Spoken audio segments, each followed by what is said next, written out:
think we're live. Right, I'm just getting my bottle of water ready. Are we live? It says I'm live. Oh, here we go. 10.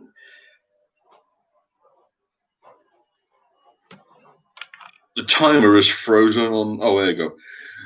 The timer is frozen on like 9 seconds,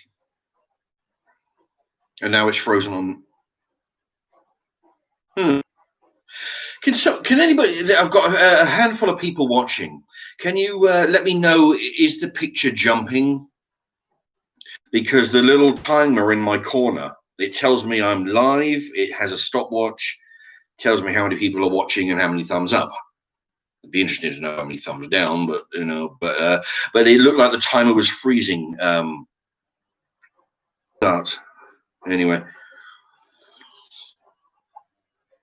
If it is freezing, let me know. I don't know what I can do about it, but it'd be interesting to know.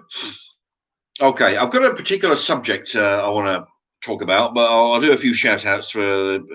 We got Harrison Reed. We got Paul Villis, Jess. That's just a strange bit. Jess.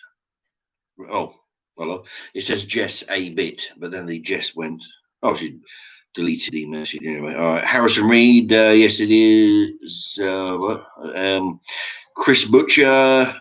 Yes, it's jump. Oh, I see. Yes, it is. Yeah, yes, it's jumping. Oh shit. Yeah, mind you, it was raining about 15 minutes ago. I think it stopped, but I've noticed in the past when the weather is really bad, cloudy, raining, and all that lot, it does affect the internet signal for some reason. It's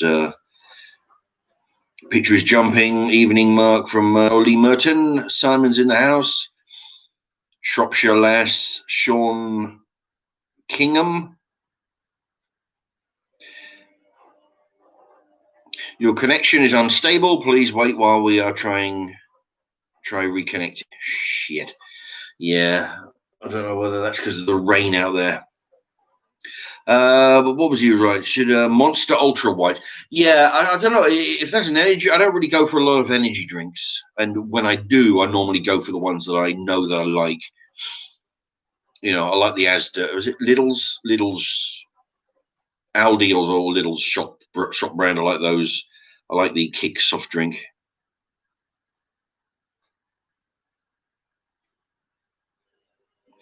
AD. Harrison Reed, Mark was a thundering for me in MK. Ah, Harrison Reed said it was thundering for him in MK, but not any longer. Well, it wasn't thundering here. It just started raining, you know. At least in my end, my end of the Milton Keynes. Was it? I'm in south, I think.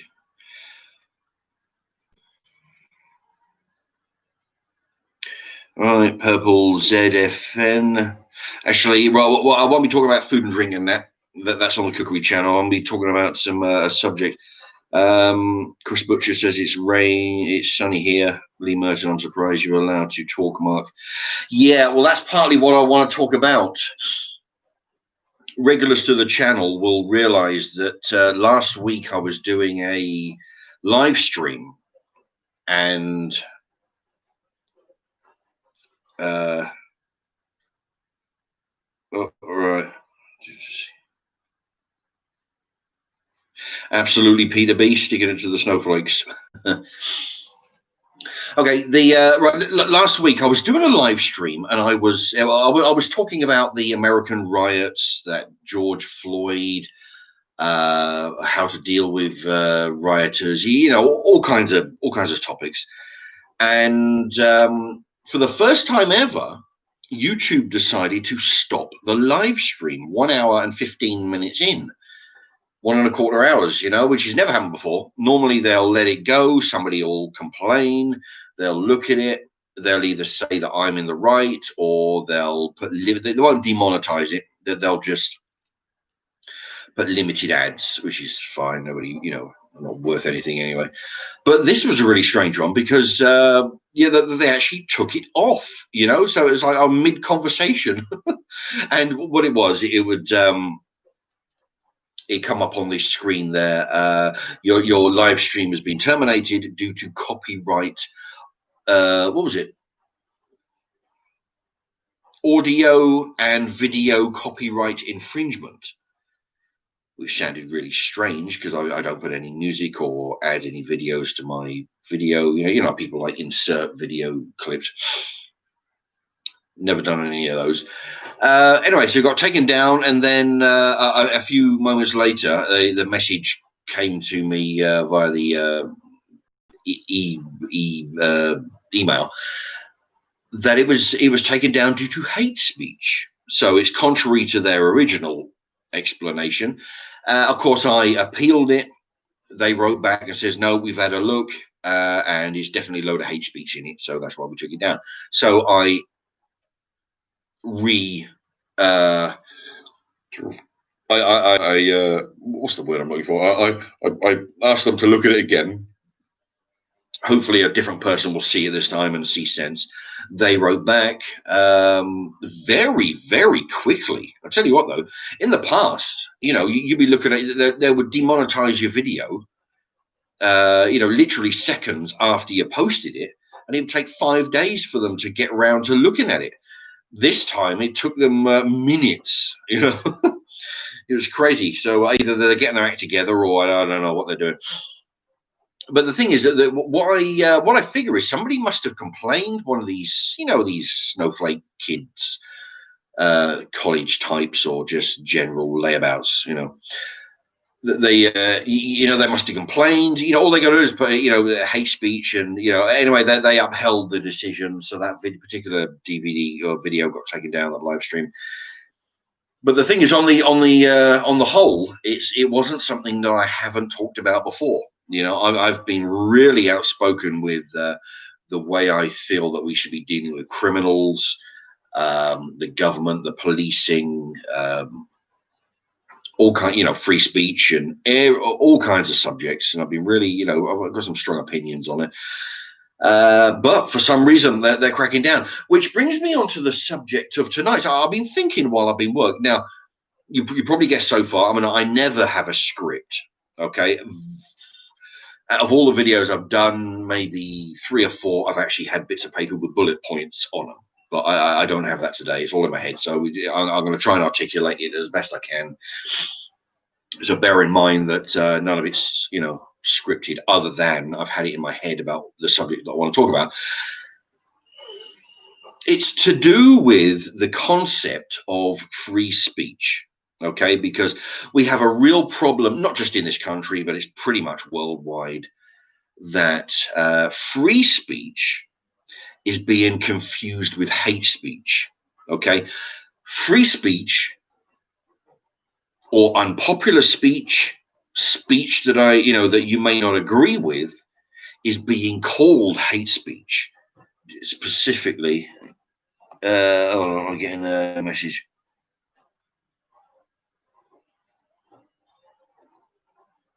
Yeah. Oh dear. Yeah, I get a message flash up there. Yeah, if people don't like your version of free speech, it is reworded as hate speech, homophobia, not arachnophobia, homophobia. What was that? You know, when you hate the Jews. Anyway, it's considered hate speech. Now, it's a real shame because the country's going to shit, and I'm watching it as we all do. I wrote to somebody the other day saying the world's burning, and we've all got a front row seat. And it really is. I'm not just an old guy like me talking about. I remember when I was a kid, things didn't like this didn't happen. No, that's not just me saying that. The world is going down the crapper, and the thing is. But I suppose this talk would be towards the school kids, the teenagers, the college students, and the blue-haired brigade. The blue-haired, the green-haired, the earring through the nose brigade. All these types that are all the white folks that are Black Lives Matter and all that lot, or in the riots. The thing is, we used to be so lucky, okay, being in this country, and for an extent, but basically, I'm trying to think of another word for civilized countries. But, us and the Americans and a few other countries, we used to be able to enjoy free speech. Now, again, this is where people a brand of free speech people call hate speech. Free speech, for those who are old enough to remember, is you having the ability to say that the prime minister, whoever he is or she at one time, whoever he or she is a useless buffoon. You're allowed to say that without fear of being arrested, going to prison, never being seen again, or losing your job, losing your livelihood. You could do that in this country and a few others. You go to Saudi Arabia, you can't do that. You go to China, you can't do that. Making fun of the royal family, for the time being, we're free to do that. And criticize the police, criticize the NHS. You can do all these things. These things come under free speech. Now, the way things are going is that these things are gradually getting whittled away.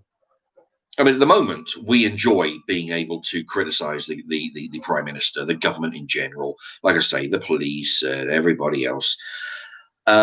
If the way things are going, these little things be taken away.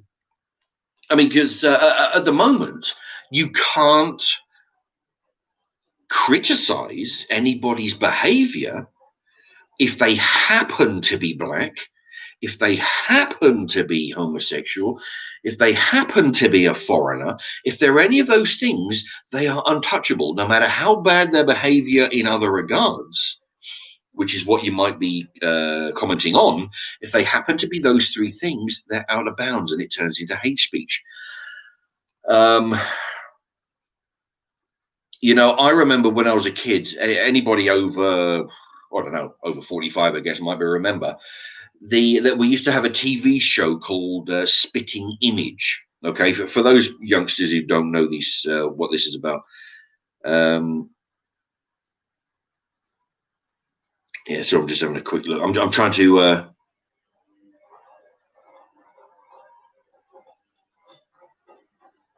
Yeah, so I'm just looking at the questions. What was I saying? Spitting Image. Now, back in the, I don't know what it was, mid-80s, 90s, there used to be a program on television called Spitting Image. And what it was like puppets, not hand puppets, but, like big puppets. And they were like caricatures. When you get a guy down the seaside and he's painting on a picture and he's like doing a caricature. The hair is a bit more wild than it would be. The ears are bigger than they should be. It's called a caricature. They made models of this. And it was a weekly TV show. And they were taking, all the politicians, all the royal family, film stars, snooker players, anybody celebs that were making these models and making little sketches. Little funny sketches, that is that was a comedy show.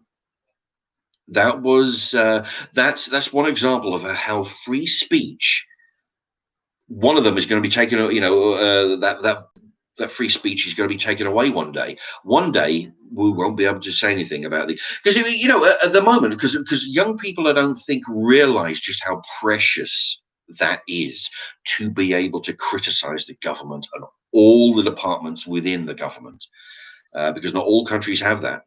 Some countries you go to jail and that's it. You're not seen again. Do you remember what was it? It must be, I don't know how long ago it was. It was a while back, when Prince Andrew was up in front of the TV cameras. He was being investigated by the I don't know, the FBI, with his alleged involvement with, banging 17-year-olds back when he was a young fella.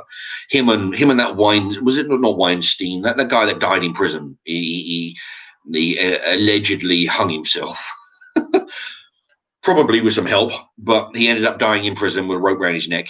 That guy, he was laying on young girls for all kinds of people. They interviewed him on the TV about his involvement with this, and of course he's like, no, never seen this girl, and all that lot. That kind of reporting, that kind of video and investigation, one day will be outlawed because you're criticizing your hate speech. You could come under hate speech. You're criticizing the royal family, criticizing the police. So my mind is wandering. I'm a little bit. It's a bit warm in here. But yeah, that's what I wanted to tell the youngsters, that it's all great now because young people, for whatever reason, we've allowed them to have a voice. We, being the older generation, they're the minority. They're the small number, but they've got the loudest voice. They're up there screaming that because of they want to join in the Black Lives Matter, which gives them entitlement to pillage and rampage through the streets. They don't like your version of free speech regarding foreigners, anybody, homosexuals, anybody who's doing different stuff. They will call you out on hate speech for this, and they will do what they can to basically get your life fucked, because there are people out there who are losing their jobs, losing their livelihoods. You've got those pathetic celebrities, when they do something wrong or what is perceived to be wrong, they're up there, I'm sorry, I didn't mean it. I lost my mind for 5 minutes and it's totally unacceptable. Let me tell you, these jackals, they don't leave it at that. They want more and more. You try apologizing to the mob, they don't want to have it. But the thing is, at the moment, the way I see it is the youngsters, the college types, the people who are making all this trouble with the, trying to ban the free speech and basically ban anybody who they don't agree with. It's all very well now because you're excited because you're getting people to listen to you. You're getting people to do stuff which you demand. Okay. But you don't realize that all these little things, are the one, so it starts off with you can't criticize foreigners. You can't criticize the lesbians and gays. You can't criticize the cross-dressers. You can't criticize, eventually it'll be the government and the police. Once you lose the rights, really, of the moment, it could be considered a privilege that we have been able to criticize the government and all that. Once you lose that, you're never getting it back. Okay. And what they will do is use it as a stepping stone to gradually whittle it away. Like I say, it starts with all these little subjects. Next month, it'll be you can't criticize the police because the police are doing great. No matter how bad the NHS is, I mean, we've all had instances where we've had to go to the hospital late at night because of an injury or whatever, you can't criticize them because now they're all heroes. You've got that little rainbow signs all over the fucking hedgerows. Congratulations to our, well done to our heroes. They're doing a good job, but I mean, it's their job. They're being paid. Anyway, the point is you can't criticize the NHS because now that they're heroes. You can hassle the police because the mob rules them as asshole murderers, at least according to the mobs. You can't, they're open game at the moment. Eventually it might swing. But once you lose the ability to criticize the governors, the people who govern us, once you lose that, you're never getting that back. It will get worse and worse and worse. And eventually, I mean, it may sound a bit far-fetched, but I mean, anybody who's seen, say, I mean, there's countless films out there, but one that springs to mind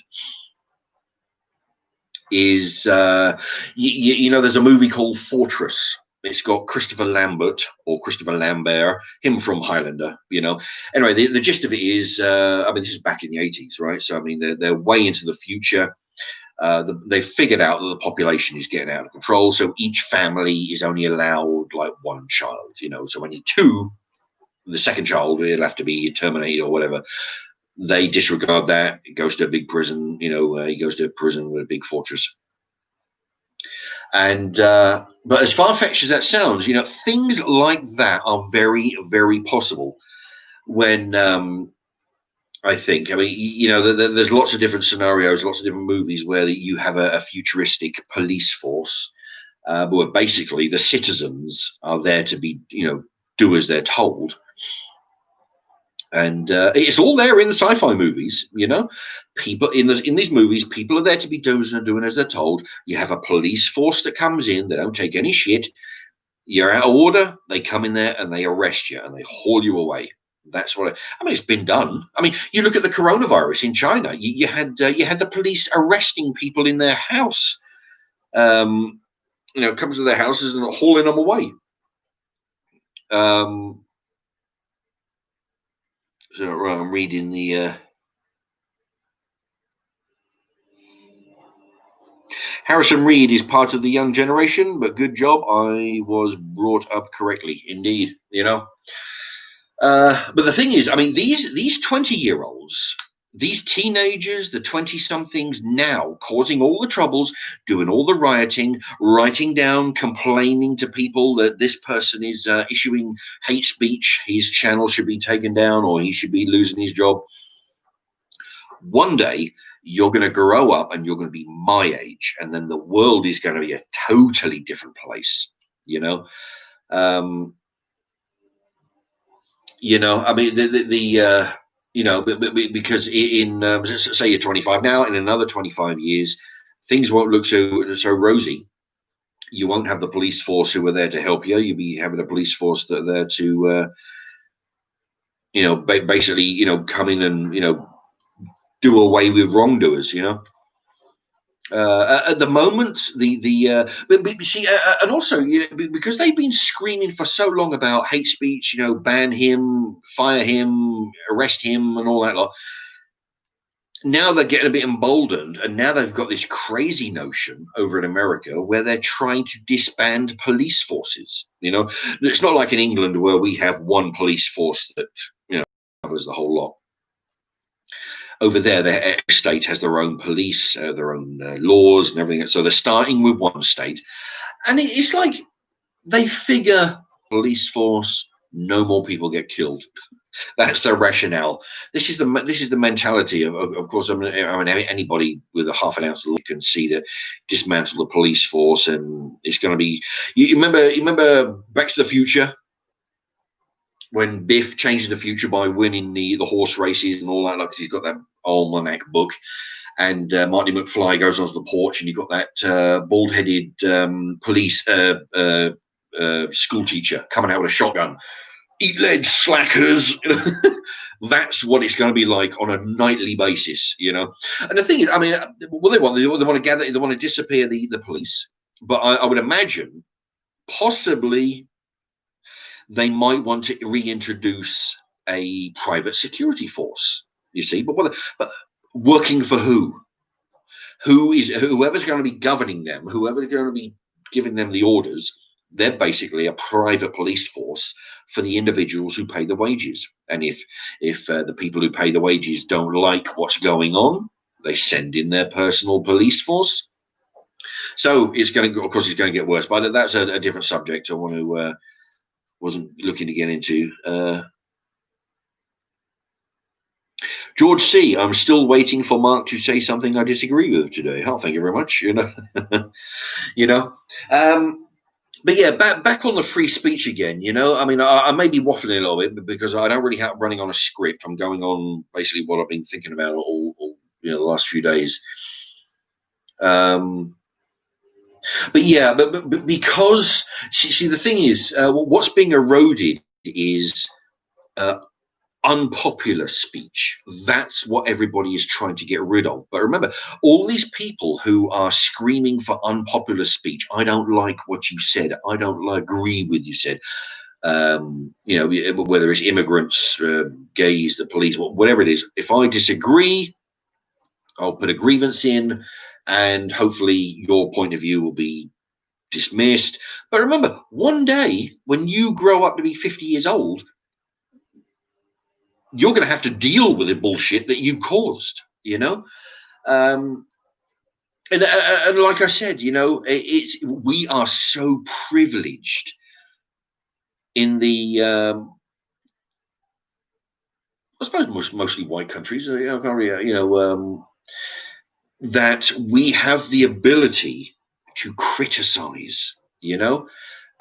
You can, especially with the internet, you know, before it used to be letters, you know, we have to do the pain in the ass of finding a pen that works and writing out a letter, finding the address, posting it off. Now it's the internet, you know, but it really is a privilege, and I don't think the young people understand exactly what a privilege that is, being able to criticize. You know, you don't like the NHS. I mean, shit. I mean, we're all paying for the NHS. You know, a lot of us feel that we're not getting our money's worth. I know I didn't last time I went. You know, 2 o'clock in the morning, I got crushed in the back of a. You know, anyway, I told that story. I got crushed in the back of a lorry. You know, yeah, what are you going to do? I mean, it's like people call it free. It's not. It's not free. You pay for it out of your taxes. Okay, that's how that works. Rather than pay a big lump sum as and when you get your leg broke, you sort of pay for it in increments every month over your life, and then when the emergency happens. But even so, we you know, as far as most of us can see, we don't get enough money's worth. There's too many people using it. There's not enough nurses. They're working the nurses to death for probably less money than they deserve. So if they got any sense, they're pissing off to other countries and taking their knowledge over there. So we don't got enough nurses. We don't got enough doctors. It's hell trying to get in the A&E early in the morning. We don't have enough police. You know, what the fuck are we paying for? You know, we don't got enough police on the thing. We got politicians who are stealing left and right. You know, we got a royal family who are a bit of a basically, as far as I can see, a waste of space. We got no need for them, as far as I can see, my opinion. And then we've got that fucking Prince Andrew, who's up on child molestation charges. They're investigating him for stuff that was going on. You know, all these things that we have the ability and the ability to say, all that's going. So in a few years' time, it's kind of like you bend over and take it, because there's no more criticizing the authorities, the government, the police, the NHS, the fire brigade, or anybody else. You've got to basically put up and shut up, bend over, take it in the ass, because you don't have a say. And it's because of the younger generation. What they're doing now is fucking it up for everybody in 25 years' time. Let me see, we'll just get rid of this. Yeah, so I mean, they're running around thinking, great, you know. I mean, I've seen it. You know, you've got young people who, or older people who nobody listens to because they got nothing worse. I've worked with people like this. Okay, they've got nothing worthwhile to say, but if they speak to the right people in a loud enough voice, they are spoken. Tell me more. Mark did what? You know? Oh yeah, really.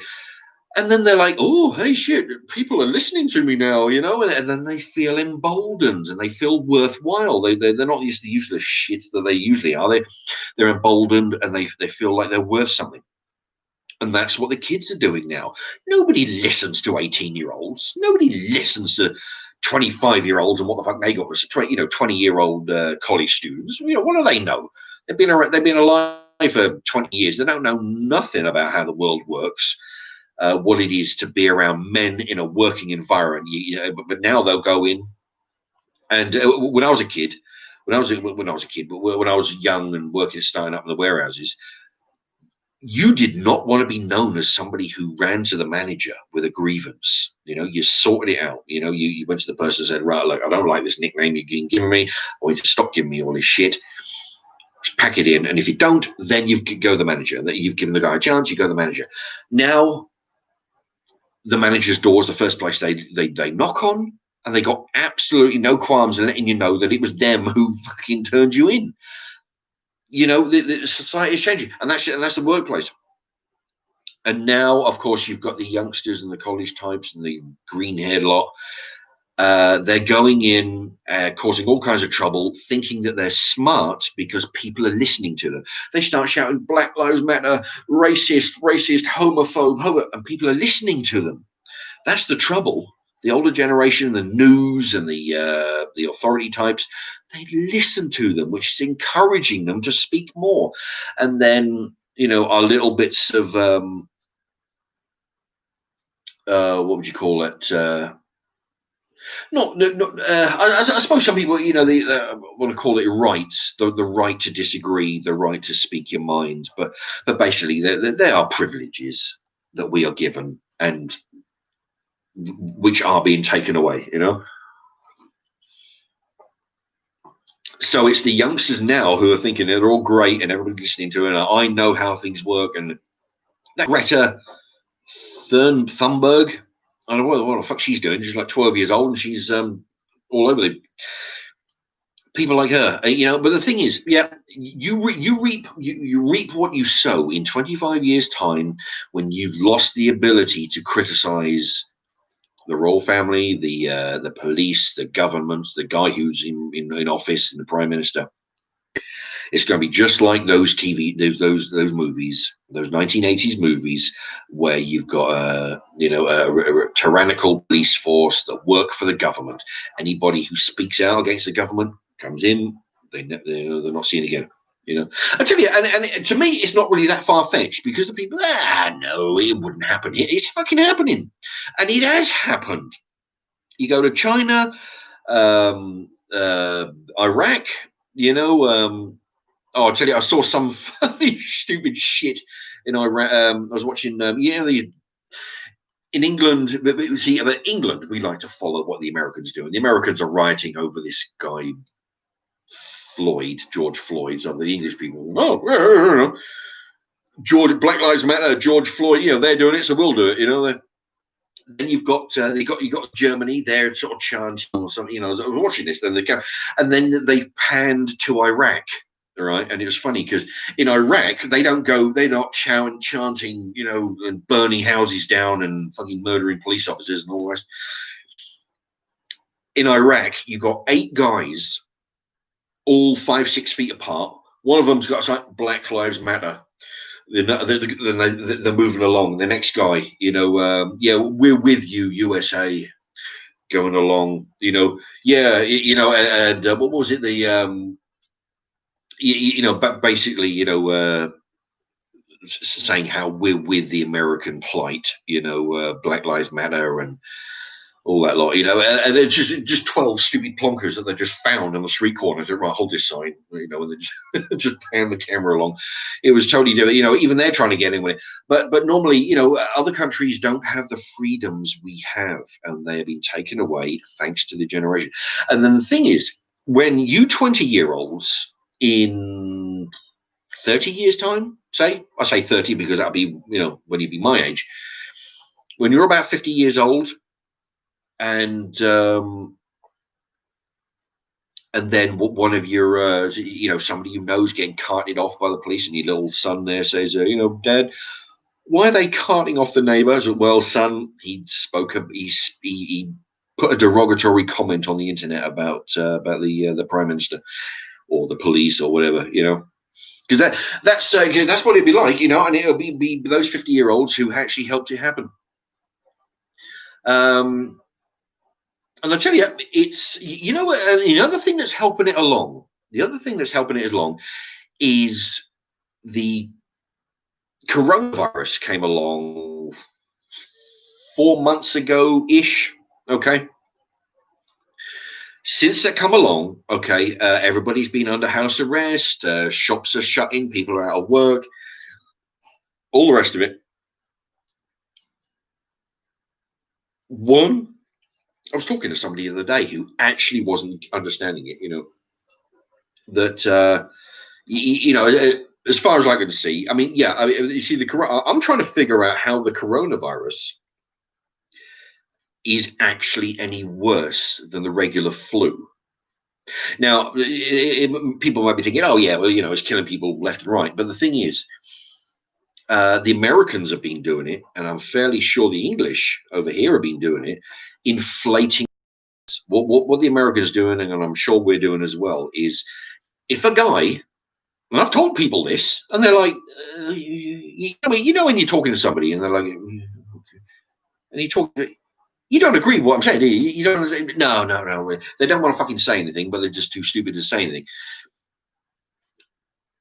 If a guy gets hit by a taxi, gets hit by a car, and he happens to have coronavirus, they put it down as a coronavirus death.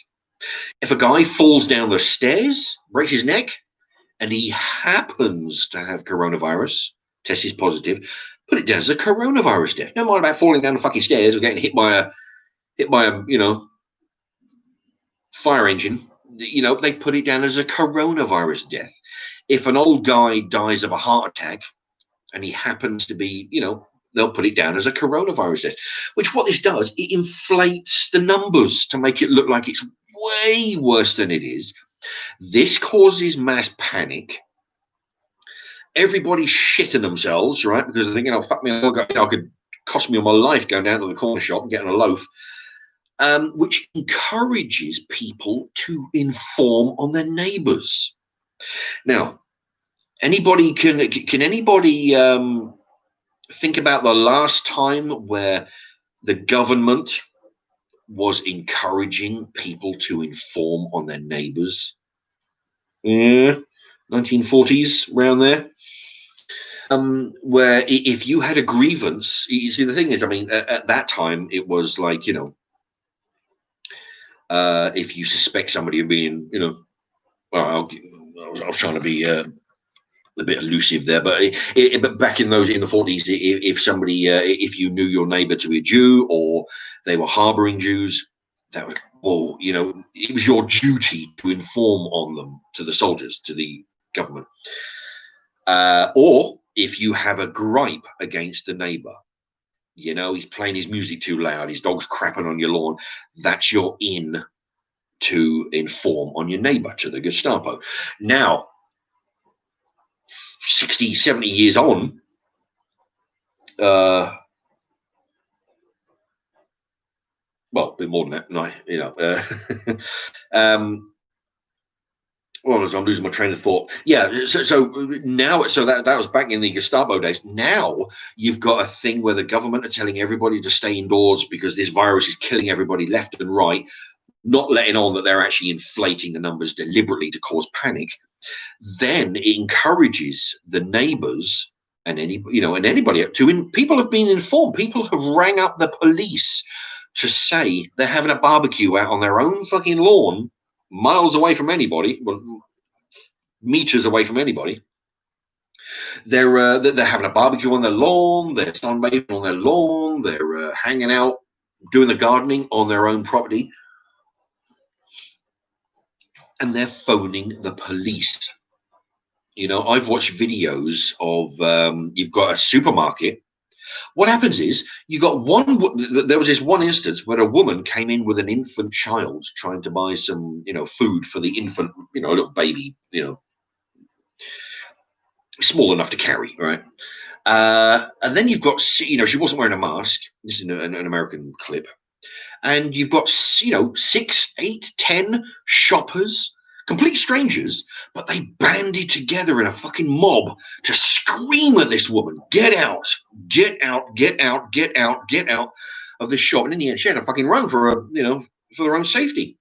Can you imagine that? 10 strangers get together, forming a mob within 30 seconds to harass, to go up against, that's what it's like now,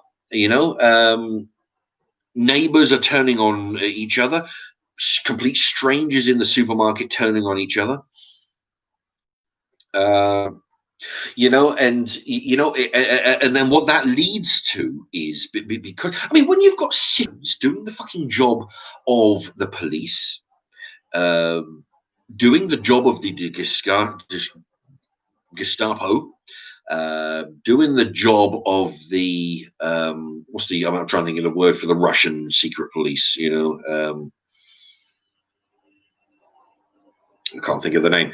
But when you've got citizens willing to do this, then that's I mean, it was 20 years ago, 30 years ago, it was unheard of that work colleagues would inform on each other, neighbors inform on other. You'd have to go some way for somebody to call the police on you.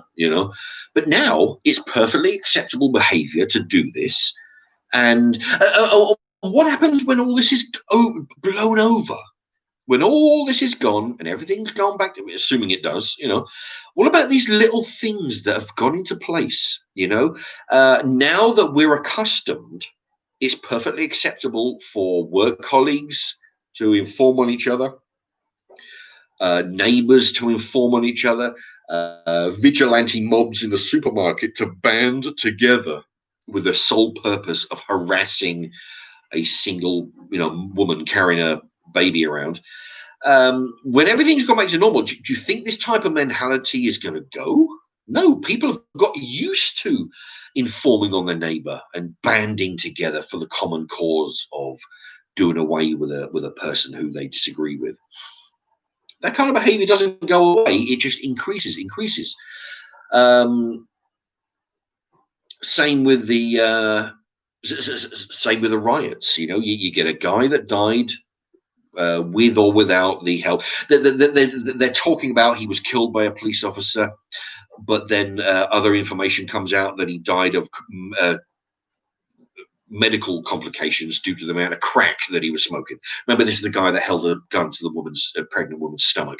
He's the one that kicked off all these riots. Later on, people are going to be thinking that this is the way to behave. You don't like what the police have done? Riot. That's how you get that. That's how you and then because there used to be a thing called cause and effect. If you cause trouble, there is the effect would be consequences. You get your collar felt. You feel you get the wrong end of a baton. Nowadays, if you don't like what the police are doing, and there's enough of you to band together, and then other people will join, because we have a mob mentality. People are looking at things, fuck me, that looks like fun. Or they can cause trouble in the anonymity of a crowd, and then when dark comes, fuck me, then all havoc ensues. We've had it in London for the last few days. Rioting, the usual stuff. They had it years. They had it about 7 years ago. I was watching some more documentaries, and about 7 years ago, it happened last. The police were saying then, it will happen again. They were talking to the documentary camera. It will happen again. It's only a matter of time. 7 years later, here we are. Liam Nichols, he was killed by a police officer. I think if you're talking about George Floyd, well, no, you see, that's what the mob and the media are saying. Okay, the mob and the media are saying he was murdered by a police officer. Other reports, which again, it's hard to tell who's telling the truth, but the other reports saying he, but from a medical, the guy who does the autopsies, that he wasn't killed by suffocation. He was killed by complications due to the crack and other drugs that he was using. Now, see, you've got your two things. You've got a medical practitioner who says that, and you've got a mob who, basically do what they like. They won't listen to reason on the other side. So you've got two conflicting. Who's right? The guy who went to medical school, or the guy who wants to, basically fight with somebody, fight the police, fight the, establishment. That's what I'm saying, And of course, the media jump on. They say, "Oh yeah, police bad, black people good, rioters good." They're calling the rioters peaceful protesters, But what I'm saying, whoever that was, Liam Nichols there, and he was, he was though, Mark. Come on, mate. He was though. What? Killed by the drugs? Yeah, that's what I'm saying. The media, who will jump onto any bandwagon, and a lawless mob are saying he was murdered by the police. What I'm saying is there is also information that comes out from a medical practitioner who did an autopsy saying no. They know when fucking guys died of strangulation, for fuck's sake. They know when a guy drowned. They know when a guy died from a high fall. They know they can read the injuries of the body. He says he did not die of strangulation. If you die of strangulation, it leaves telltale fucking marks in the body, or traces in the body. But what is likely is it was due to the crack and other shit that he was smoking. That's what I'm saying. Oh God! Look, fuck off, Liam Nichols. Like, you're just talking shit. Okay, there was a private autopsy performed after it indicates that he was murdered. What the fuck did I just tell you? The only people who were saying it is there's no private autopsy. You know, there was an autopsy done by the proper authorities. There was no. I mean, you don't pay for a fucking doctors to go in and do a private one. You have a proper state sanctioned autopsy. And believe me, they're not on the police side. You know, if there's any foul doings, then they're going to be up there saying, yes, he was strangled, he was bludgeoned, he was murdered in this way. Yeah, but see, that kind of thinking leads on to the mob mentality and the riot mentality. Oh, the police killed him. The police murdered. Well, how do you know? Well, because he told me. That's how the mobs happen, because somebody says, oh, he died in police custody, so the police must have killed him. Simple as that. 1 + 1. No, he was being arrested, and as a result of blood pressure, heart rates increasing, all the rest of it, and all the fucking drugs that was in his body, the coroner is saying that was the cause. I mean, yeah, I'll agree. Well, to an extent, he may have been heavy-handed, the police officers. But then remember what they were dealing with. Okay, they would have gone to a call where the guy is trying to pass counterfeit notes. They would have found this guy's identity over the police radio. They would have said, yes, the police scanner would have said to the policeman, be on your guard. This man is a dangerous drug user. He did 5 years for holding a gun to a pregnant woman's stomach while his 4 friends ransacked her house. Be on your guard. So then they took steps for him not to kill the fucking police officer. They took steps to subdue him, and as in the process, the guy was overcome by the effects of the drugs that he was taking. That's what seems to be the scenario. He wasn't stood up. Well, yeah, I mean, he had his leg on him or knee on him or something, but by the courier's, the coroner's verdict, that wasn't the cause of death. It was all the stuff that was in him.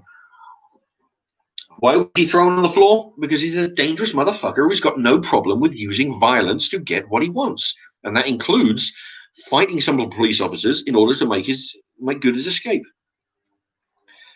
Okay, a quick look.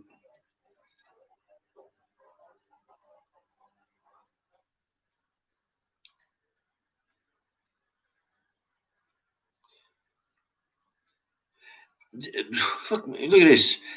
Scotty B, more takeout meals. You know what? I'm gonna, I'm on a bit of a roll here with some subjects. All right, you talk about KFC and Subway. That's a different subject to what I'm talking about, But what I'm doing is, yeah, I mean, anyway, so that was that. So all these little increments that we're going through, the loss of ability to complain or even voice your opinion, these things add up, and eventually it only goes downhill. So one day you're going to wake up, you're going to be 50 years old, and you're going to be wondering, Christ, how did this happen? How did we get into a state like this? And you can look back and say, well, 25 years ago, when we had the Me Too movement and the well, they got Black Lives and all that. Not all lives matter, by the way. Only the Black Lives Matter. Well, what does that tell you? And you got stupid white motherfuckers jumping in with them, saying, yeah, Black Lives Matter. Yeah, no, they should be the ones saying all lives matter, you know. Which leads me on to, I wasn't going to actually talk about this, but I'm sort of like doing a few segues here. You know that John Boyega?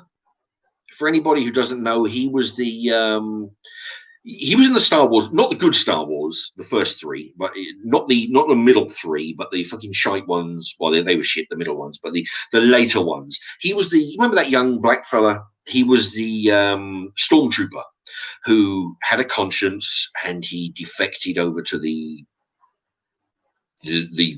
freedom fighters, all them fucking.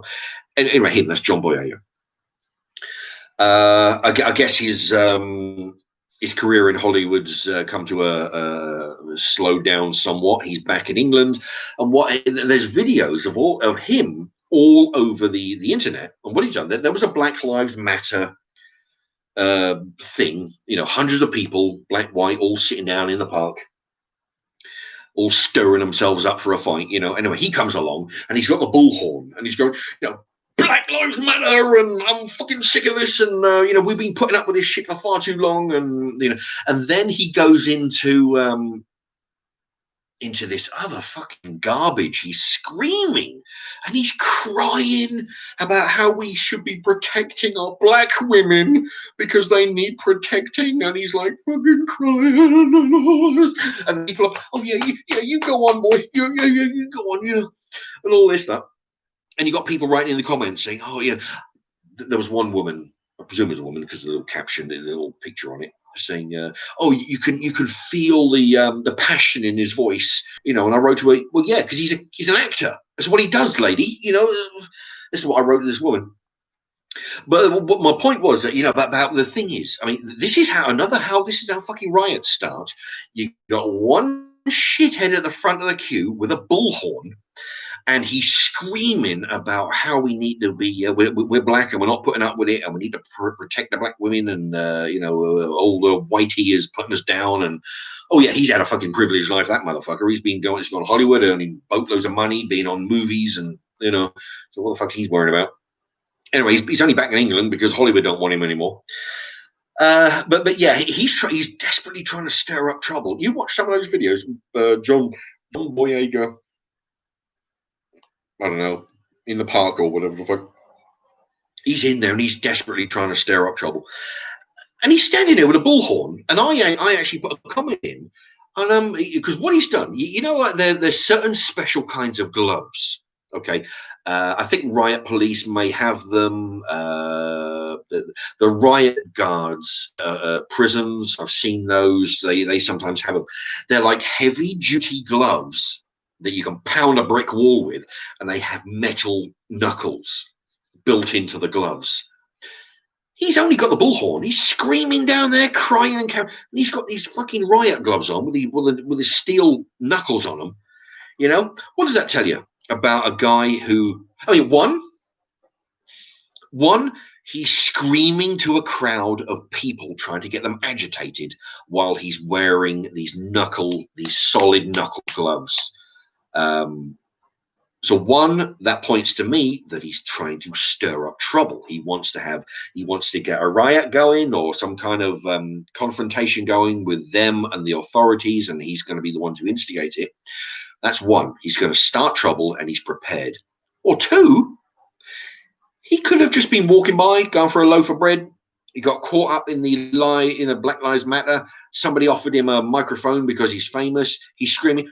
What the fuck's he walking down the street with his riot gloves on for, with the knuckles, with the steel knuckles? If he's just walking down the street, minding his own business, just trying to get to the shop, buy a paper, So two reasons, neither one warrants wearing these gloves, because these gloves are heavy duty. I mean, I've seen similar ones. They're a mix between the MMA gloves and riot gloves. You've got all the padding, but you've got solid padding. I mean, you can literally pummel a brick wall with them. And then you've got you can actually see him. He's got the microphone there. You can actually see the studs on the knuckles. There's no reason. One, he was there to cause trouble and he was being prepared with those gloves. Two, he was just minding his own business, walking down the street, got mixed up with the group. Why the fuck's he wearing these gloves? Nobody wears those gloves just to get into the shop. And everybody's like, oh, isn't he great? You know, but no, he's trying to stir up trouble. He's trying to stir up a mob. The rioting has sort of calmed down a little bit. He's trying to, you know, make use of any bit of notoriety he has being in the Star Wars movies. I mean, I can imagine why he's pissed off, because I've seen him in one film in England. He played a thug.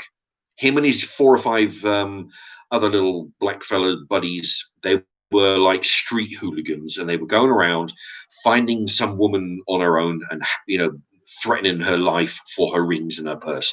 That's what the job was of him and his little gang. You know, they get the purse and then fuck off and buy shit with it. That's his one credit in England that I know about. He's gone to America. He's been in a couple of Star Wars movies. That's crapped out because he's thinking, "Raw, this is my ticket to Hollywood, baby. Riches and fortune. I'm going to buy myself a big mansion." Turns out the film's a crapper. Nobody's watching it. Everybody sees through the film. It's basically trying to shoehorn as much diversity, get as many black people in there, get as many gays in there, get as many, lesbians and transgenders and fuck knows what, trying to shoehorn them into the story, whether it makes sense or not. Everybody's seen it. Nobody's watching the film. The film tanks, and he's out on his ass, and he's pissed off, and now he wants to start trouble down at Hyde Park, you know, or wherever the fuck ever that park was. You see, so that's what's in him. But yeah, he's on the internet, John Boyega, you know. But that's the kind of shit that we've got to deal with. You know, and it's you know, people like him who are, you know, basically trying to give the police a bad name. They're trying to I tell you, because if they do, worst comes to the worst, and dismantle some of the police forces in certain states, unlikely, but say they do. I mean, they won't be all over America. It'll be starting in certain. They'll do it in one state, and if that works, you let me tell you. You imagine a fucking riot. What they're doing is they're rioting in certain states. There's what was there? Philadelphia. There was a few New York. They're calling for the abolishment of the police. Now, they're doing this under the threat of rioting. You know, we don't want the police. The police are killing people. Yeah. Get rid of the police, or there's going to be more rioting. Okay, and if they do dismantle the police, they're going to be thinking, they're not going to be thinking, right, well, okay, we got what we wanted. Great. Everything's going to be great. No, they're going to be saying, right, well, we got our way here. What can we do? And then we'll do with exactly the same tactics over in the neighboring city or state. We'll do exactly what we did there. They did it. They bowed to us over here, and they'll do the same. And then it'll be a domino effect. You know, the next state, Florida, for example, pull a name out of my ass there, but Florida, they'll be thinking, well, fuck me, is happening in 3 other cities and states over there. We'll do that. Well, we won't have any police. Great, everything will be good. You know, everything will be fucking kumbaya and. Everything will be great without the police. But no, it'll be a domino effect, you know. And then, and what it'll do, the way they'll get it is because of rioting. They've seen that rioting works, so the next guy will be rioting. Well, we got to do at least that, you know. And then there'll be two states that worked, and then the third one will be thinking, right, well, we rioting, burning shops, cars. Will it work for them? We've got to do, and then the whole fucking country's going to burn.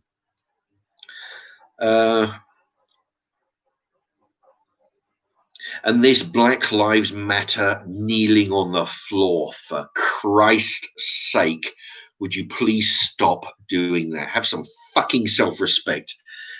You know, you've got certain police forces. You've got police officers.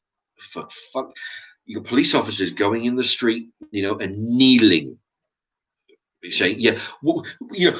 We're with you. We're with you. We're not all bad. We believe Black Lives Matter. We're with you. Please stop writing. Don't hate me. Don't hate me.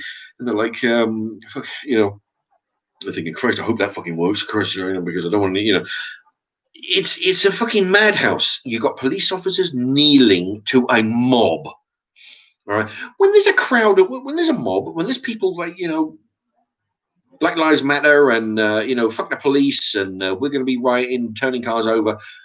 You don't kneel to them and beg for their fucking forgiveness. We're sorry. I'm sorry. I'm white. I'm with you. I believe all Black lives, not all lives matter. No, fuck that. Black lives matter. I believe that, and I'm sorry. I'm sorry for the behaviour of my colleagues. They're assholes, but I'm with you. Um, you've got shopkeepers who are actually writing banners on the shops have been fucking busted into, ransacked. They've got boards on them, and they're writing on them, "We support Black Lives." What was it? BLM. We support BLM, or we support Black Lives Matter. Basically saying, please don't fuck up my business. We're with you, whether don't fucking beg. You've got politicians doing it. Basically, they're doing it to please it. You do not do that to please a mob. They will look at it as a weakness. It's like if you've got kids, all right. Say you got some small kids, right? Okay, 7 o'clock, time to go to bed, and they're screaming and shouting, and what do? You don't say, "Oh, okay, all right, you can have another hour then." No, you lay down the law, and right. 7 o'clock, bedtime. You don't pander to a screaming child because he wants his way. Same with this mob. If you've got a riotous mob, you don't kneel in the middle of the road or in front of the TV cameras and say, "I'm sorry for what my white pals have done or what my fellow police officers done. I'm sorry. Please forgive us. I had fuck all to do with slavery, but I'm sorry for that as well. Anything. Just don't hate me." No. You say, this is the law, this is the way it is, and this is the way it's going to be. You're on the wrong side of the law. You need to get the fuck back over there. Like this, just like you do with a child. You don't pander, say, "Oh, okay, just a little bit longer." Oh, I want to say, what's that old woman? The Pelosi? The woman who stood behind Donald Trump when he was acknowledging a soldier up in the he's doing one of his speeches, right? And you got a soldier that come in, hasn't seen his family for fucking 8 months or something. You're there. You got some woman. Had some. They pulled out a black woman, of course. She's working 3 jobs trying to send her kid to school. They pulled her out, give her a good congratulations. The woman who stood behind Trump and because she has a copy of the speech. The second it was finished, she ripped it in half. Anybody know her name was Pelosi? I can't remember her first name. I watched a video today when she's out there with all her politician mates doing the bended knee Black Lives Matter horse shit. The fucking woman's 80 years. She's got to be 80 years old, 75. She bends down. She gets on one knee, right, with about 12 other stupid motherfuckers, right. Okay, right. Photo op's done. Okay, yeah, brilliant. Okay, everybody stands up. She's like, oh, Jesus. Oh, she has to call somebody over. Help me. Oh, yeah. She couldn't get to her fucking feet. She was that fucking old and decrepit. She couldn't get to it. She's now on one knee begging, "Oh, Black Lives Matter, don't hate me, please. I'm near dead, but I want to make the last few. I want to be a famous politician for the last few years of my fucking, She couldn't get up on her feet. She had to get some woman to run over and help her to her feet. It's fucking pathetic. I was, oh boy. But that's what it comes to now, and of course, they're trying to incorporate, like that Pelosi woman's trying to incorporate the wrongs. She's saying it's wrong. All the years ago when slaves were a thing in America. Well, we had them here, but not to an extent, of course. She's trying to drag. Never forget, any chance they get, drag in the slavery issue. Nobody alive today has anything to do with the cotton pickers and the slaves of old. But no, we've been asked to, be sorry for it.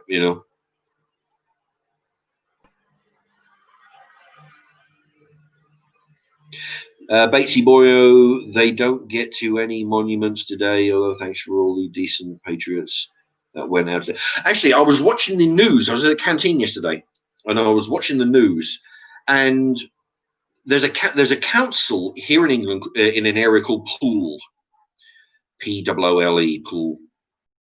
The statue of, I can't remember the guy's name. He was a scout leader. Okay.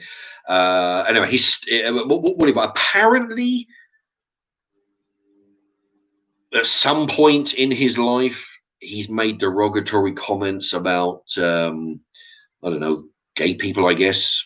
I think. I didn't there's some fucking grievance they got against him.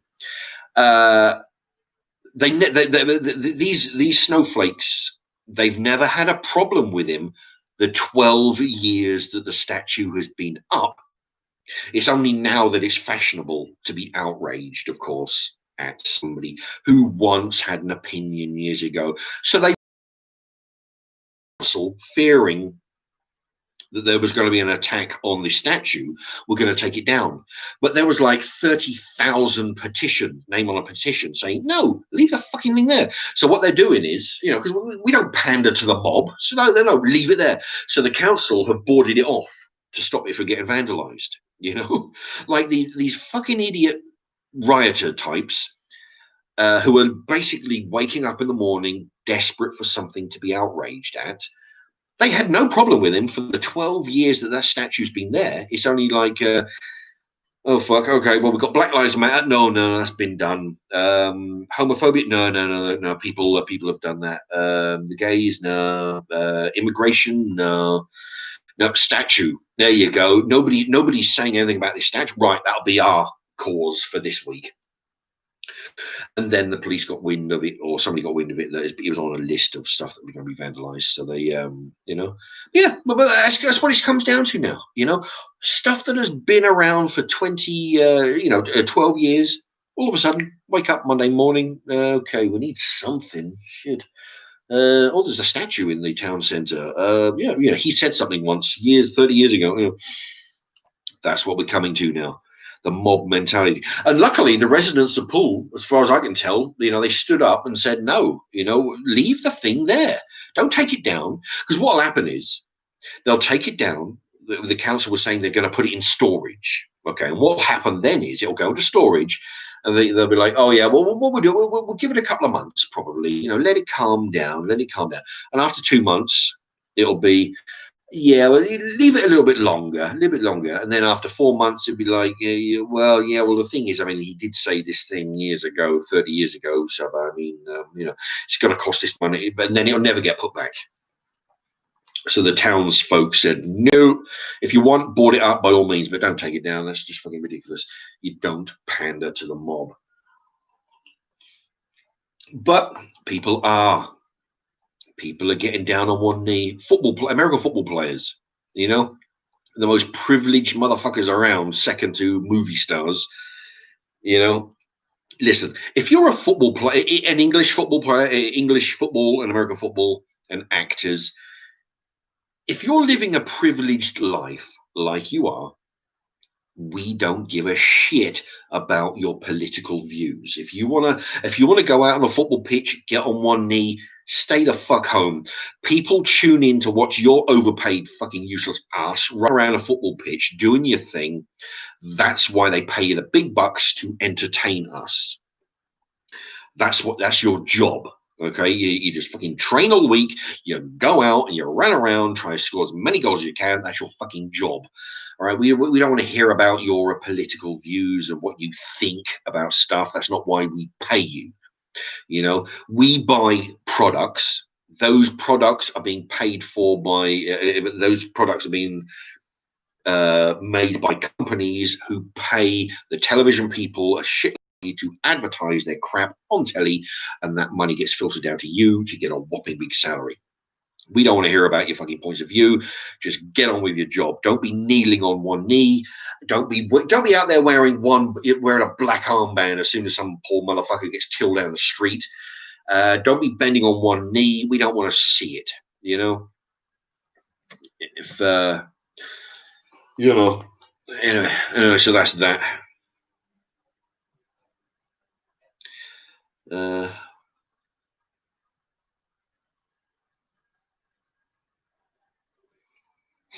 4x4, Umboto George. Actually, I'm not sure. It sounds familiar. Umboto George. Um, right. Okay. Pablo Mancini. Don't forget the Irish were slaves, but they don't mention that. Now, I tell you what, though, the thing is, yeah, I mean, the Irish are always complaining about stuff about going to America, not being treated very well. But the way I understand it, see, you call it slavery. What the English called it was servitude, in servitude or something. The way I understand it, see, slavery is one thing. Slavery is you go over to another country, say in the African, you hire Africans in order to kidnap other Africans, to put them on a boat, send them 1,000 miles to another country, and then have them work in the fields for free. All right, that's how I understand slavery to work. Now, the Irish was the way I understand it. Don't quote me on this, but it was called in servitude or something, where the English people said, we have a plantation. The English people went over to America, and possibly the Americans, had areas to work, and they said to the Irish people, "We will pay for your ferry over to America. We will pay for your food. We will pay for your lodgings. We will pay for your housing. We will pay for all this stuff. How are you going to pay us back?" Okay, the way you're going to pay us back is to work on the land that we have acquired. We've acquired 500 acres. We need it tilling. We need it, for crops. We got cattle. We got bullshit and stuff. Pear trees, whatever. In order to pay for their ferry, for their in order to, it's the same principle as they. I can't remember that Jennifer Lawrence movie where they're all in hibernation on the space station. And it's going from Earth to the Channel, to a planet, and it's going, it's going to take like 50 odd years or 80 years or something. What they're doing is the company who own the ship and who own the planet are saying to all these people, "We need you to colonize this planet. You can have free passage, only you work for the next 45 years to pay off your debt." That's how that works. I can't. A passenger. What's it called? Passenger. Can't remember, but that's basically how I understand this Irish situation. They said to the Irish, "We will pay for everything, and the way you're going to pay us, because you don't have money to emigrate to America, but we do, so we will pay for everything. You will pay us back with your labor. You will work for 20 years on our land, at the end of which time your debt is paid, and you can piss off and do what you like." That's the way I understand it. Not so much slavery, although I would imagine there would have been areas for people to,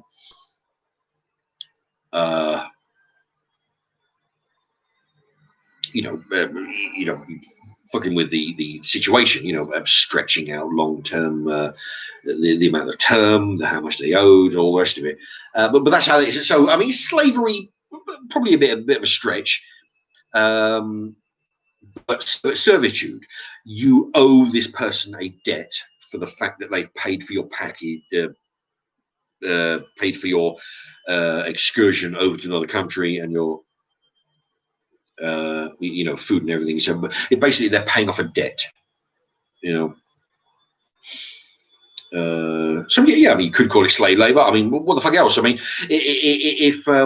if somebody's paid for a boat to send over an Irish family all the way to America, put them up in housing over there, that's quite a lot of money.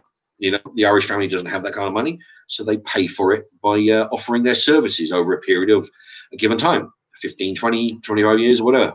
So so slavery might be a bit much.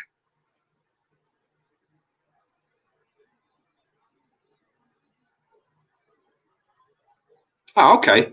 Amber Franklin. Oh, I don't even know why you bother watching this channel. You got nothing positive to say. Amber Franklin. Mark, you preach about free speech. Oh, wait a minute. Let me read that again. Oh, my eyes are going. Mark, you preach about freedom of speech, yet you seem to have a dim view on footballers and actors having a say. Don't you think that's a bit hypocritical? No. Okay, and I'll tell you why. Because footballers, actors, all these high-profile people, they're using their celebrity to peddle their worldview, their ideologically pushing their worldviews. Okay, where someone like me who doesn't have any fame can push my point of view, and whoever wants to listen can do. Whoever doesn't can go someplace else. Okay, it's no big deal. It's just my point of view, which I'm entitled to. Now, a footballer and an actor does have their right, which you may have misunderstood, or maybe I wasn't quite clear. They do have their right to freedom of speech. What I'm saying is, don't go onto the football pitch and protest in your black armband and you're kneeling on one leg or down on one knee, making your protest when we are paying you vast amount of money to do something else. You're there to entertain us. You're not there to fucking preach. You're there to entertain. Don't go up for your Oscar award and then start slagging off the president or saying how the war is bad. We pay to go watch your movies and your DVDs. You're being paid a vast amount of money. You're being treated like royalty. That is your job. We don't do this, and you can stand up on stage collecting an award and then preach to us how we should be living our lives. You can do it in the privacy of your own home. You can do it on a live stream, as I'm doing. But what I'm saying is, Franklin, is you can do it in the privacy of your own, exactly like what I'm doing here, but do not use a platform that we pay for to make your political views known. That's not why you are there. You are there to hit this ball over that net with a tennis racket. You're here to run around trying to get this football into that goal. You're here to collect an award, a movie that you made, which we paid for to make you rich. Don't use that platform to peddle your views. There are means and ways to do it. There are platforms to do it, exactly like what I'm doing now. But what I'm saying is the football pitch is not the place. You're not there to peddle your fucking agenda. You're there to entertain us. So I hope that was clearer, Amber Franklin. So yeah, I mean, it may seem hypocritical, me saying no, you can't be having your right. I've got my freedom of speech and you can't. No, I'm saying they can have their freedom of speech, just not on that platform. That's not why we pay them to do. That's not what we pay them to do on that form. If they want to do it, go home and fucking do a live stream.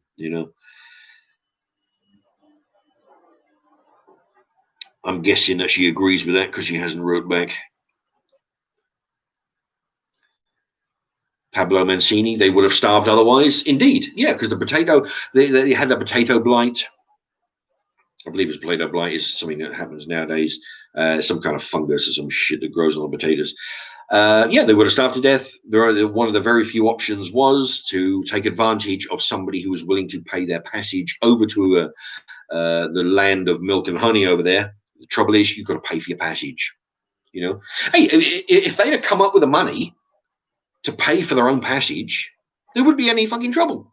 But they didn't. So you take out a loan, same as you do with your paying out, a loan for the mortgage, a loan for a car, a loan for the couch. You don't have the money there and then. You pay. You have the goods and you pay for it in increments. And that's what they did. They, instead of paying for it in money, they paid for it in. Oh, fucking hell, you again. Amber Franklin. Sportsmen and actors are taxpayers as well. Yes, but if you... am I not making... Did you not understand what I just said? I'm saying we pay them a vast amount of money to entertain us. That is why they are on that football pitch. They are there to they're there to entertain us, whether it's cricket, tennis, football, bowls, wrestling, boxing, fuck knows what else, MMA, anything. They are there to entertain us. We are not there to listen to their points of view on how the world works. If they want to do that, they can get their own channel and do it like I'm doing. I don't pay £10 for a DVD or £12 to go to cinema. So these fucking people can have enough notoriety to get in front of a camera to tell me the war is bad and how we're all a bunch of useless motherfuckers and we should be living our lives differently. I'm saying they have the right to speak, just not on that platform. They are being paid vast amount of money to do a different job on that platform. Fuck me, I hope that's clear enough, because I mean, I'll tell you, I really can't make it any more simpler. I honestly can't. Remarkable AJTD. A good point here. Yep, thank you very much. You tell them. Yeah, let's see. Exactly. Pablo Mancini. There you go. Yeah, sports were invented to keep the masses distracted. Exactly. That is exactly right. That's why they had gladiator games back in the Roman times. It wasn't because in television or cinema and all that. That's how do you keep a population of several million people from turning on each other? All right, and I'll lead on to the riots in a moment. What you do, because you got a couple of million people all living in a town. They need distractions. That's why the gladiator games came along. That's why the chariot races came along. And that's partly why the riots happened. Partly. Because imagine, why the fuck would English people go rioting in England because some guy died in America? Who gives a fuck? The reason is because the government have told them to be indoors for the last 4 months. Don't go out unless it's an emergency. If you need to exercise, you go out one time during the day to exercise. If you need to go to the shop, only when in an emergency. You can't go to work. You only go to the shop when you're desperate for stuff. Don't congregate on your front lawn. Stay away from your neighbors. Everybody's been penned up. And then when they have an excuse, all of a sudden, some guy died and somebody says the police killed him and he was black and I'm black as well. Then because there's nothing to distract them, because I mean, there's people aren't watching football. I don't follow football, but I can guess that they're not allowing thousands of people into football stadiums to watch football matches. Even Vince McMahon, the WWF, or nowadays it's WWE.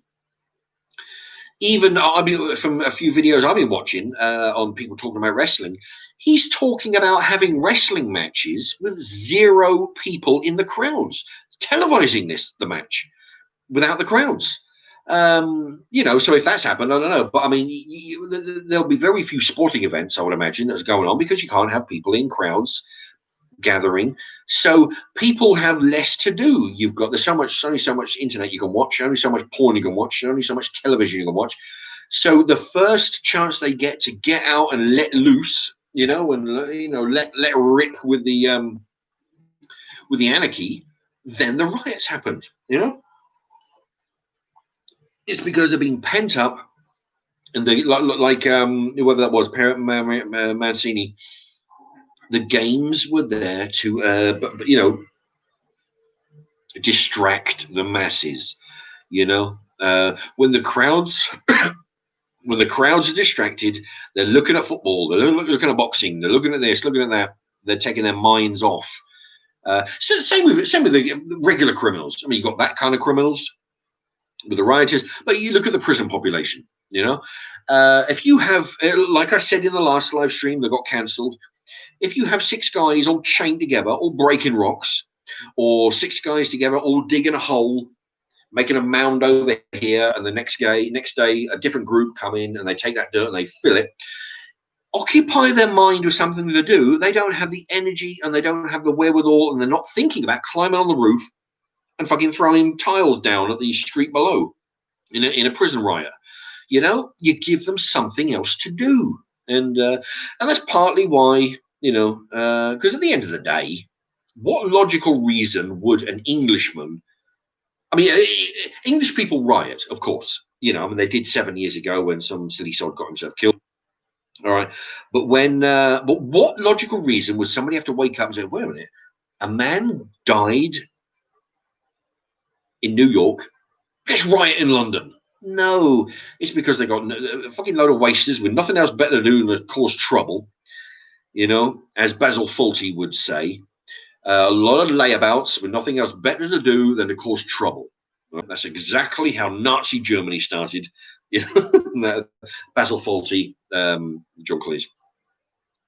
You see, people with nothing else better to do. There's no sports events to keep these simpletons fucking entertained, so they have to make their own entertainment. You know, because at the end of the day, a guy dies in America. Who gives a fuck?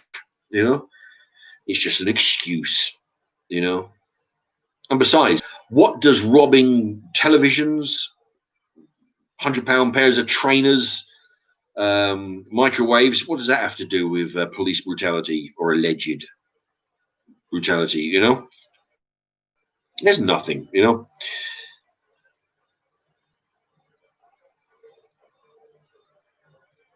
Okay.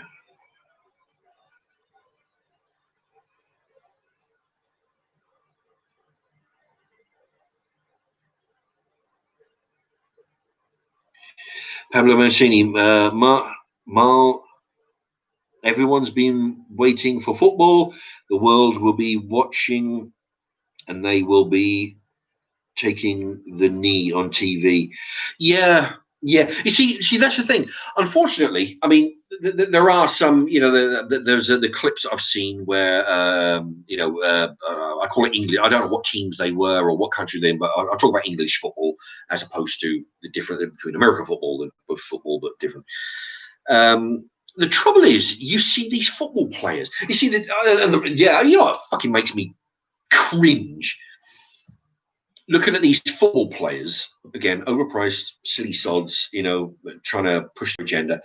You've got football players all lined up. They're all on one knee, you know, giving it Black Lives Matter and all that, you know, bended knee and all that lot. Personally, I would congratulate any of those players who stood up. If any of them had the fucking guts to stand up and say, you know what, I think that I'm not gonna go on bended knee for Black Lives Matter. I'm gonna bend a knee for fucking all lives matter, because basically I don't give a fuck. I'm here to play around, play this game of football for the next 90 minutes, try and score as many goals as I can. I don't give a flying fuck about Black Lives Matter or some guy dying. All lives matter, fine. And what's happened is you got all the white ones all jumping in, or you know, they're all, because basically they're doing it because they're on camera, the white players. They're doing it because it's fashionable, you know, to be outraged at something. They can be part of a team. There's a whole group of them, all solidarity and fucking, you know, show the man. And also, you know, when you've got a load of black players, there's bound to be a little bit of a pressure on the white players to fucking, you know, go on one knee and show solidarity. What are they going to do? You know, I mean, me, I would have stood up, because I have, you know, I'm the kind of guy who would have a principle enough to fucking stand up and say, no, I don't give a shit, I'm not interested. But there's bound to be some of these lesser beta males, you know, types, who are going to be, you know, there's going to be some pressure on the white ones to go on bended knee, because what they're going to do, you know, they're like, you know, they're like these other motherfuckers. Yeah, we're with you lot. Yeah, Black Lives Matter and all that. Yeah, you know, because they don't want to be the odd man out, you know. And you think that's you know, and I'll give an example about the odd man out. All these, I mean, what was it? I don't know, 12 players on a football team. I don't know, about a dozen players. Nobody wants to be the one that stands up and says, excuse me, no, I'm not in with this lot. I'm going to be over here. You know, I'm going to be playing the game. You do what the fuck you want with your bended knee and all that shit. There has been experiments back years ago when they've actually done experiment. Right, what they've done, they've gotten say 8 young people, not kids, teenagers, I guess. Anyway, 8 to 10 young people. 9 of them are in on the gag. One of them is totally oblivious, right, to the experiment. What they're going to do is they're going to have a tape recorder or they're going to bang a drum. Like, there's going to be a noise. There's going to be like a bunch of noises, and their job is to count the noise. 9 of them are told to say that there was actually 10, say drum beats. There was 10 drum beats, right? There was 10 drum beats. The 9 people were told to say 11. The one person knows that there was 10 drum beats. He counted them, same as everybody else. But the 9 people were told to say 11. The one person, and what's he going to do? Is he going to say no? Actually, I heard. Yeah. What's he going to do? Is he going to say no? I only heard 10. You 9 people are wrong. You heard 11, which they're all making it up. You heard 11. You're all wrong. I only heard no. 9 times out of 10, they say they say exactly what the other 9 people. They know full well there was 10 drum beats.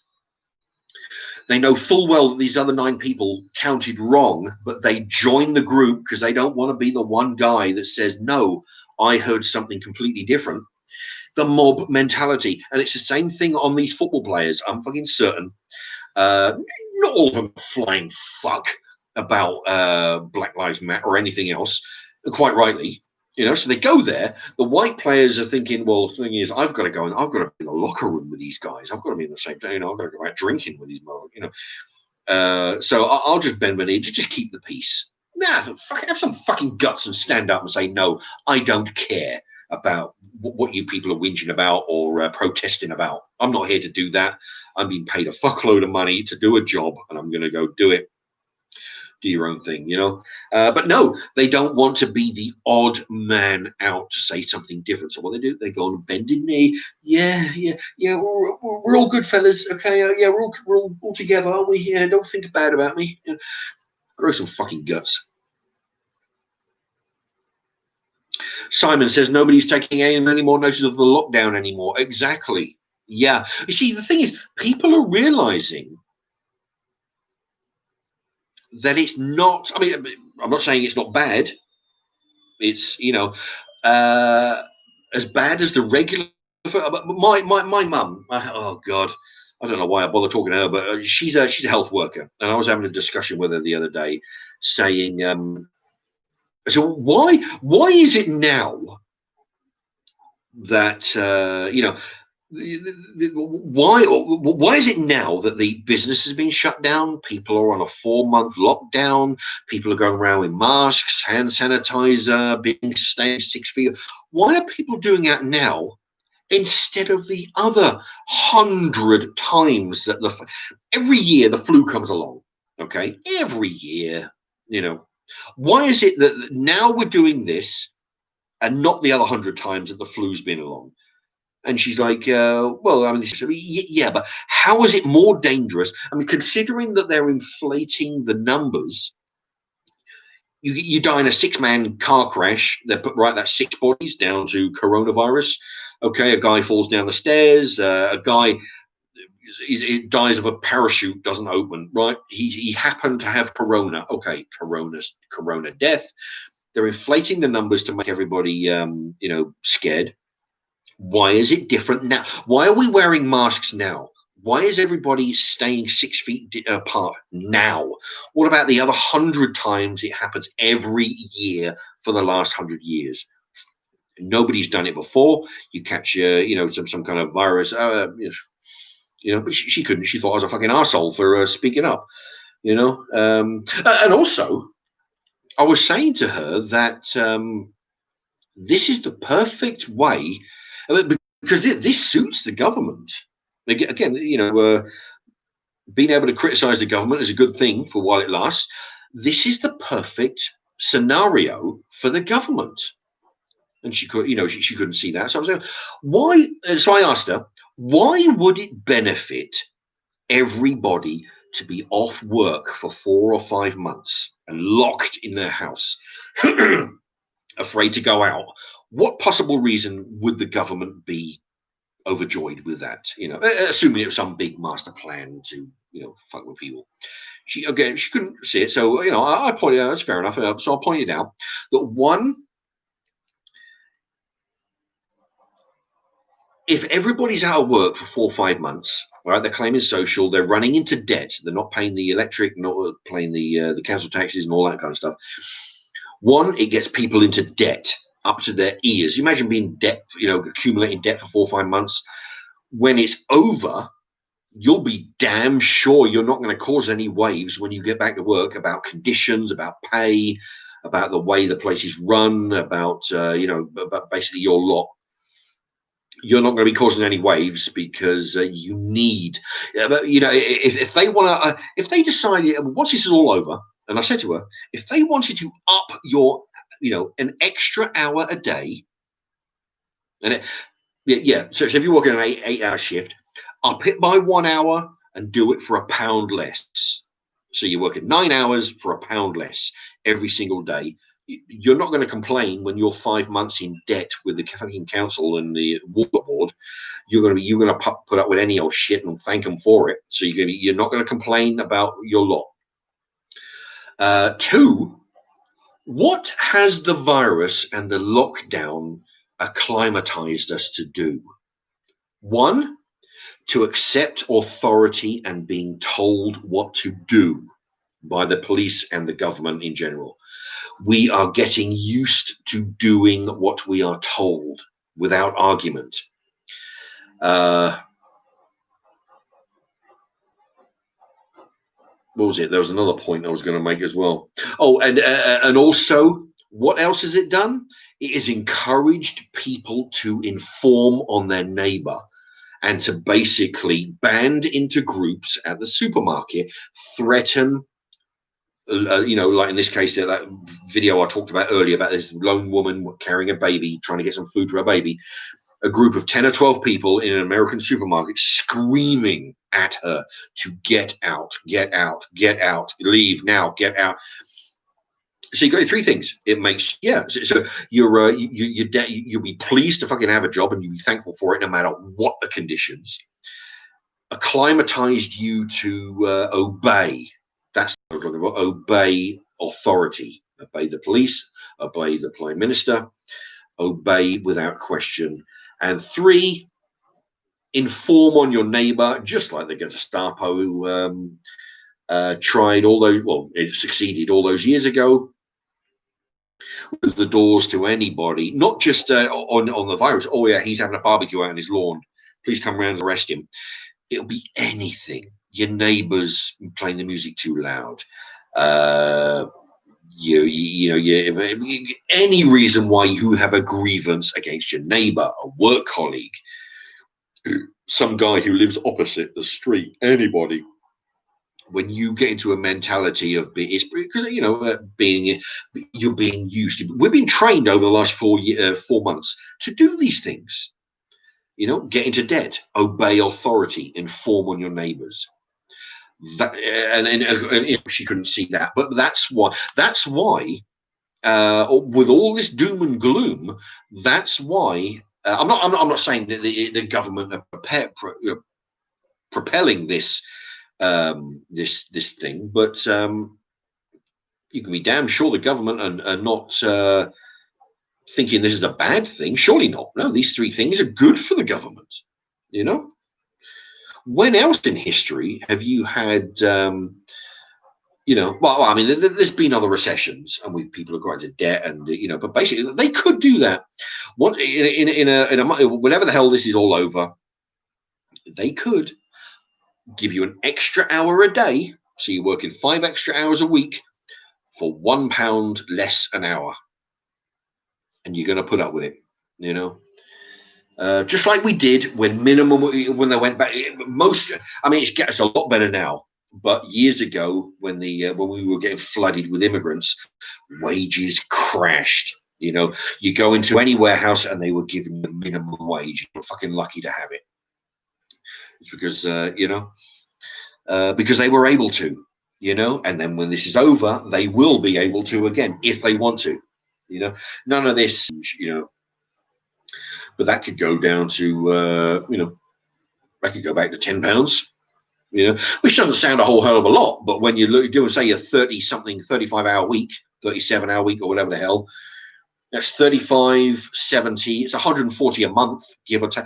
Drop the hourly wage by £1 an hour, that's 140 a month. Now that adds up, 140 a month times 10 months, that's 1,400 plus the old 140. So that's 1,500 a month, a year drop. 1,500 quid a year drop, just by having £1 an hour drop every hour.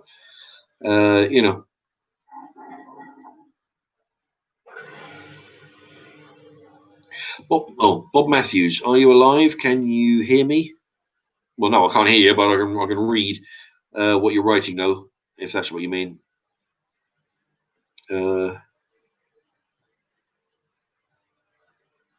Not a troll, MK. We're not in a Big Brother society. Well, not yet. No, but you see, that's the thing about all these little erosions that we're having with free speech. It starts with free speech, then it becomes free mobility. We've already seen, I mean, whether you agree with the cameras or not, you go down any major high street, shopping centre, high street, there are wall-to-wall cameras. Okay. I'm not saying this is a good thing. I'm not saying it's a bad thing. I'm just saying there are a lot of cameras. There are cameras on top of traffic lights. There's cameras on top of buildings. There's, cameras outside shops. There's cameras everywhere. Good or bad, we are turning into a Big Brother society. So you've got cameras watching us. You got your neighbours willing to inform on you.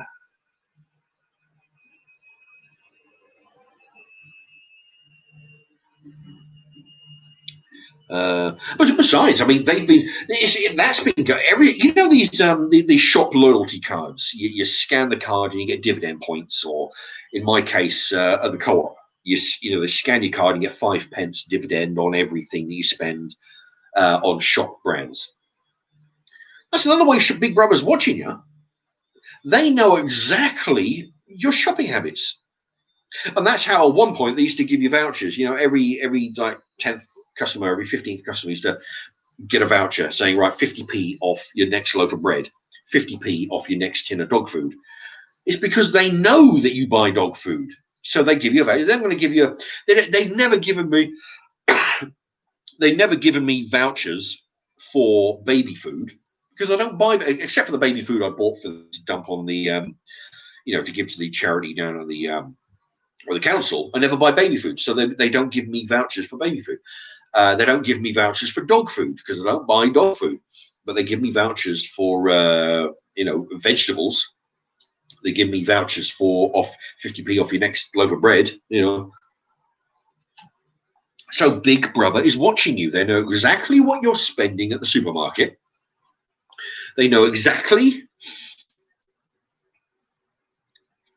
how much what you spend on petrol. They know where you're going. Because I've mentioned this a few times on the live streams. There was a case of a murderer. What he was doing, he was a lorry driver, so he had access to the motorways. He was going up and down the country, murdering a woman over here, jumping on the motorway. 6 hours later, he was 100 miles away. So it was hard for them to catch. But what it was, they had a suspicion of a guy who was doing it. But the way they managed to build up a proof was, every time he got in his lorry and he drove to a town, he would fill up using his points card, his BP points card. You build up a dividend points on your points card, and then he'd be murdering somebody. Then he would drive 200 miles over to his next destination, dropping off some furniture or whatever the fuck else he was doing over there, filling up with petrol, getting the points on his card, committing a murder there. So they timed. So they managed to track his points card from petrol station to petrol station to petrol station to petrol station, and each time he filled up, within a couple of hours, some woman was dead. you know, like this. So in every town, in the same day, he was there, and that's how. So they tracked him doing that. They managed to pin the murders. You know, they managed to prove that he was in that town at the particular time because he was there filling up with petrol. Of course, without it, it would just go, not me, you know. Anyway, so, but that was one example about how they track you from you know, if you've got a passport, if you look at, I've lost my passport years ago, but you got a passport, there's a strip in there which gives information on not just your photograph, but there's an information strip in your passport which they can scan. You know, they've been doing it for years. You know, doing that with the passports, the points card, any loyalty card, whether you go, you know, whether it's a supermarket one, they know exactly what brand of cornflakes you know, you eat. In fact, there was a program I watched years ago, or fairly recently. What it was, the supermarket had sent some vouchers to there was like the family, and there was like a 14-year-old girl living in the house, right? And the supermarket sent this 14-year-old girl some baby nappy information and you know, some vouchers, or you know, money off vouchers for baby food and baby nappies and all that kind of shit. The dad goes fucking mad, goes down to the supermarket, says, right, what's all this? Why are you sending my 14-year-old daughter nappy vouchers, information on baby food? What the hell are you thinking? They're like, oh, sorry, well, listen, there's all been a mistake. Turned out that she was using her her loyalty card to buy pregnancy tests and all this other shit. So because she was using it to buy pregnancy tests, the computer, pregnancy tests, right? Okay. A couple of weeks later, she's looking. She's buying information on healthcare for baby. Okay. Now let's pester her with a load of vouchers for because she's going to be wanting baby food shortly, and nappies and all that kind of stuff. And that's how they knew, because of her shopping habits, and that's how they follow people. Anyway, so yeah, so whoever that was, Big Brother, we are living in a Big Brother state. Whoever said that we wasn't, we bloody well are. And they've been doing it for the last 30 years.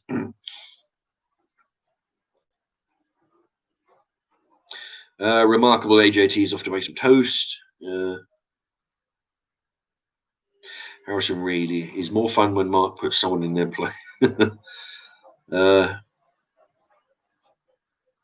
Bob Matthews, thanks, Mark. Everyone's ignoring my intelligent posts.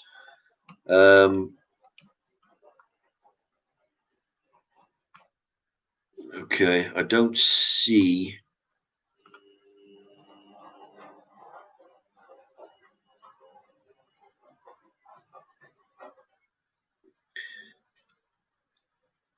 Yeah, that was not a troll, MK. We're not in a Big Brother society. You can be mad to think you're not. Oh, Jesus, I mean,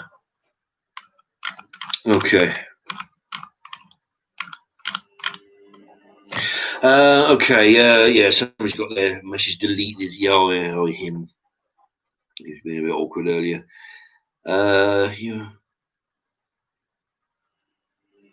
Yeah, Pablo Mancini, I've heard of that. Soon you'll have a microchip in your hand to pay for food. Now, that is interesting because, I mean, there will be people out there thinking, Mark, no, that'll never happen. A microchip in your hand to pay for your food. How long have we been microchipping our dogs with healthcare information? Yeah, that's been going on since I was a kid. You put the microchip in the dog's ear. They go along, they scan it. Think, right, okay. The dog's name is Fido. He belongs to this person and this address. The dog's medical history is it's had this medication, it's had that medication, it's had an operation.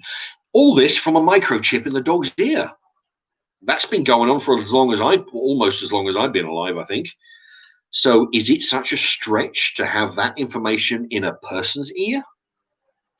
You know, I mean, basically, in the size of a grain of, well, roughly speaking, the size of a grain of rice, you know, You could have everything.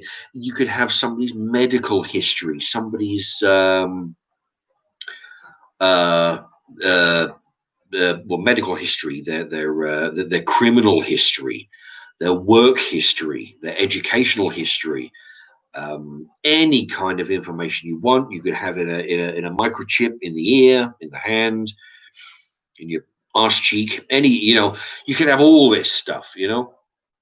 All they got to do is come over with a scanner, and yeah, any information that you know.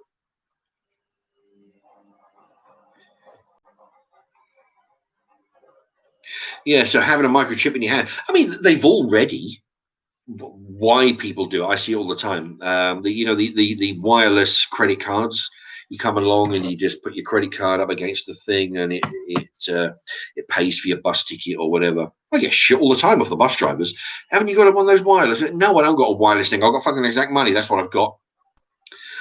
So I mean, we've gone from so tags in dogs' ears with all the medical history that could easily be changed to a person's medical history in their ear, or in a microchip.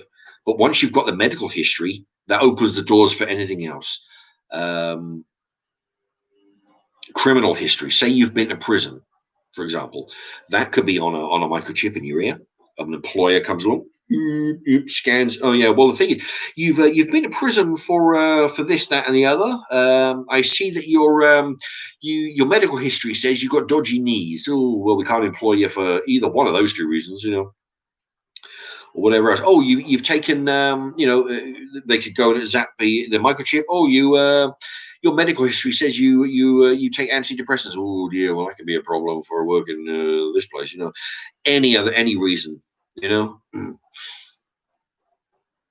else was I going to say? I can't remember. Yeah, so it's gone from dogs microchips to the ear, to cordless wireless transactions on your credit card. Next, take that credit card, put it in your hand. Simple as that. Then you just put your hand over it.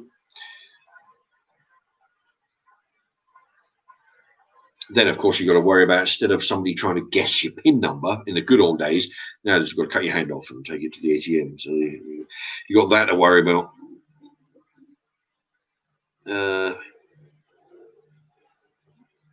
Pablo Mancini, they have been training us with chip and PIN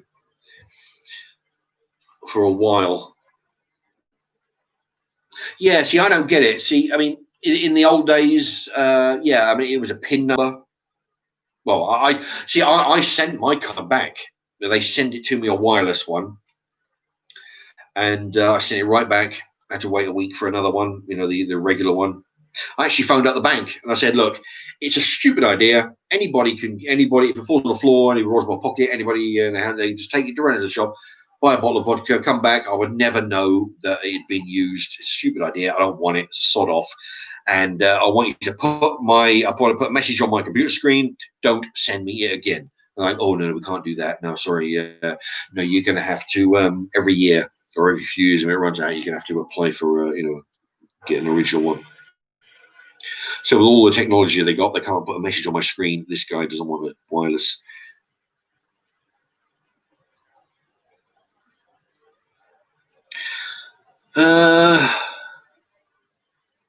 Okay, there you go. All right. Well, you're being civil now, so I'll answer your Amber Franklin. Yes, I've heard as well. Debenhams in Milton Keynes isn't going to reopen after the coronavirus. Yeah, well, I've heard that the shopping centre may open on June 15th, is what I'm hearing from taxi drivers.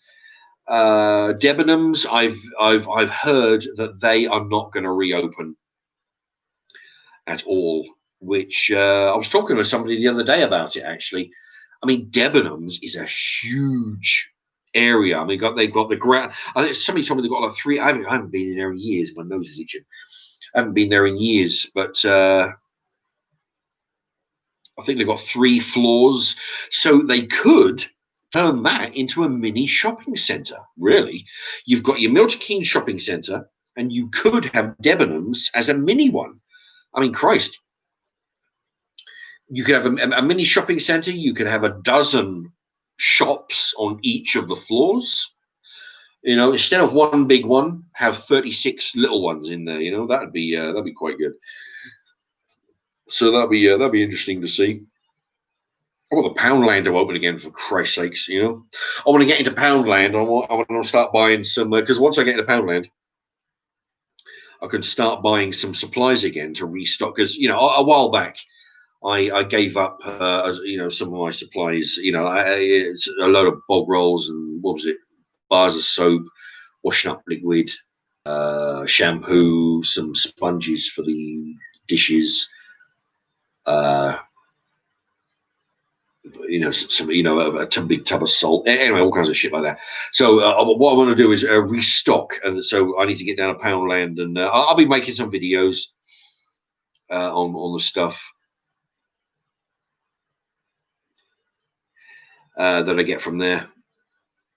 4x4, any news on the allotment? Yeah, I tell you, I go in there. You see, the thing is, I've because I don't live in the catchment area for the allotment, but my brother Carl does.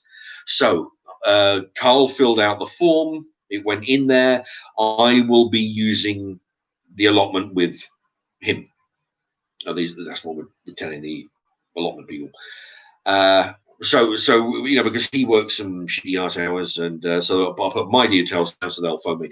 They phone me up and says, "Yeah, I can't find your name on the form." You know, and I said, "Ah, well, that's because it's under my brother's name, so that's why." She said, "Oh, right, okay." She said she'll phone me back. It's been 3-4 weeks now. Of course, they don't phone me back. They've told me that 3 times now for different reasons. They don't phone me back. I go back in there. I say, "Look, I'm just wondering." What's going on with the allotment? She said, yeah, well, what we do, we've been sending you, we'll, you know, there's a different woman now. The first 2 women, they're always saying, oh, no, you want to speak to her. And she'll say, no, you want to speak to her. No, speak to her, speak to her. Now there's a 3rd woman, apparently, right? She's taken over. So apparently she's been, or she's going to be sending Carl some emails, which I don't know how, because they don't have his email address, and they're not sending me emails because I'll be checking. So I don't think I'm gonna fucking get it, you know. It's fucking piss me off. So luckily, you know, I've you know, I managed to put a hold on the beehive. Otherwise, I'll be fucked.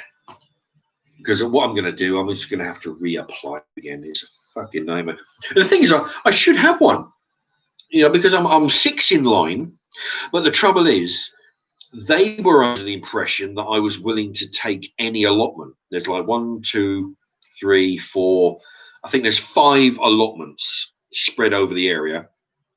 I only really want access to 1 allotment because it's near to where I live. So when they phoned, I said to them, look, there may be a bit of a misunderstanding.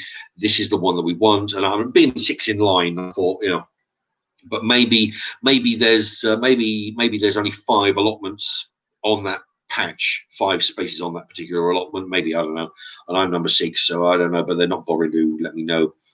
So I may just have to reapply. And yeah, next time. See, before, because I was certain I was getting it, because they fucking told me I was certain to get it. That's when I applied for the you know, bought the beehive.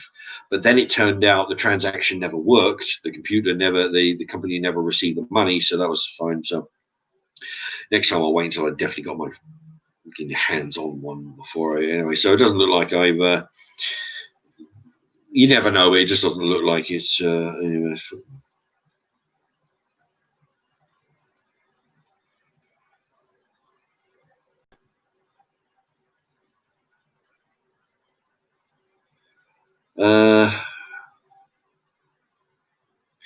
Okay, let's see. Jess asks, have I been to McDonald's since they reopened? No. I'll tell you, I want to, because my bus goes right by a McDonald's in Kingston, and there's also one at the train station. Yeah, there's several McDonald's, but there's 2 non-drive-through at the shopping centre, and there's one by the train station. So it's only the drive-through at the moment. But the trouble is, I mean, I wouldn't mind. I mean, I'll be quite prepared to walk through the drive, and of course, without a car to get some food. But there's always a queue a mile long of cars.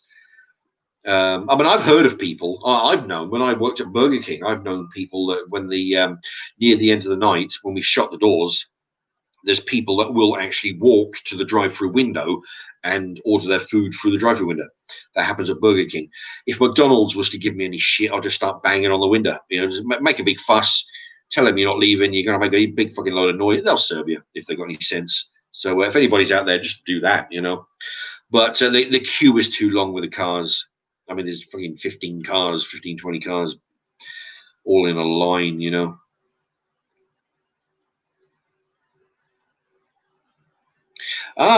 Lee Merton, we done your sarnie you did the other day. Pastrami cheese, tomato, pickle, and that.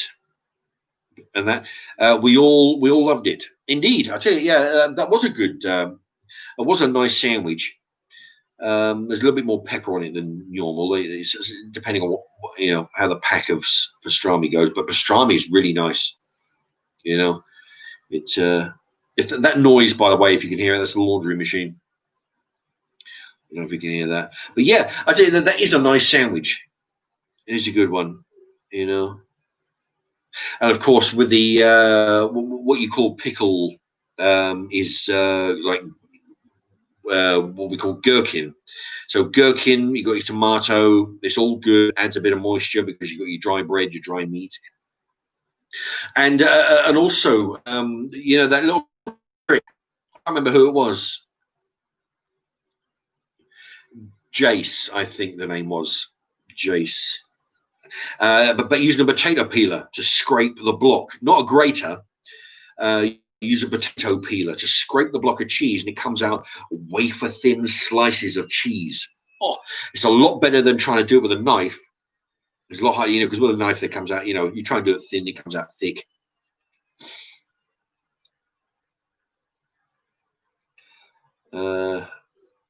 Harrison Reed, hopefully you get it, Mark.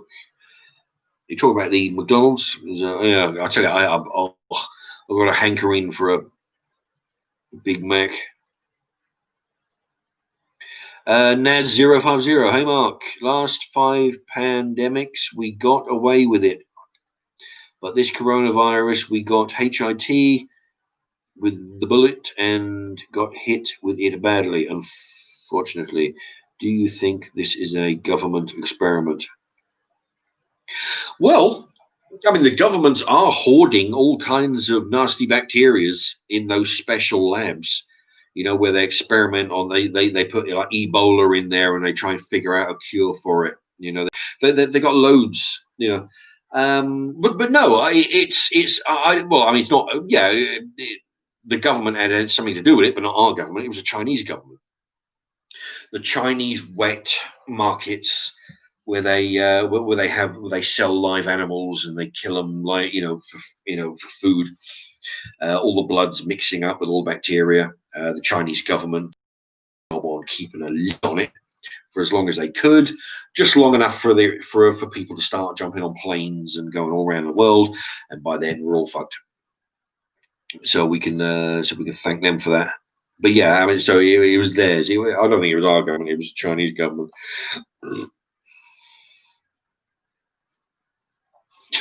Spud, do you ever think you will reintroduce Old Boggy to new viewers? Well, actually, it's funny because I had somebody the other day, write to me saying, "I dare you to go on the put blackface on the video again."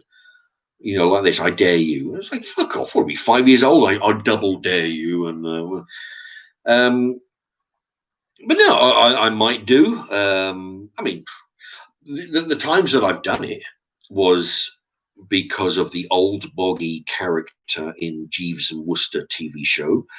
I've done it for Halloween. I've done it for Easter. It wasn't particularly a blackface. It was like I painted my face like an Easter bunny, which seemed a little bit, seemed to resemble, the old buggy. I might do it again, next time Halloween comes around, next time Easter comes around, I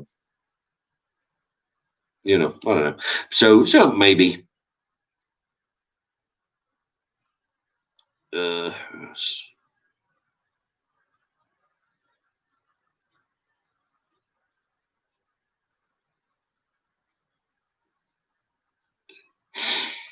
Harrison Reed, I saw you at the bus stop at Kingston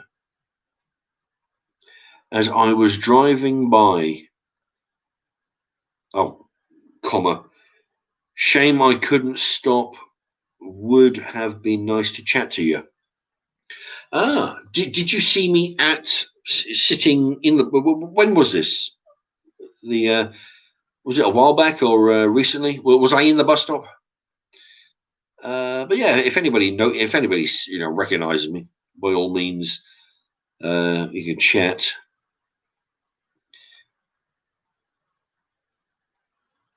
Oh boy, my eyes are going.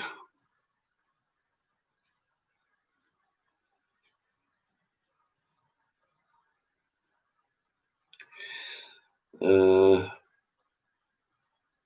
4x4 bat soup with corned beef. Yeah, they were killing bats and dogs. Oh, it's fucking crazy. They'll eat anything.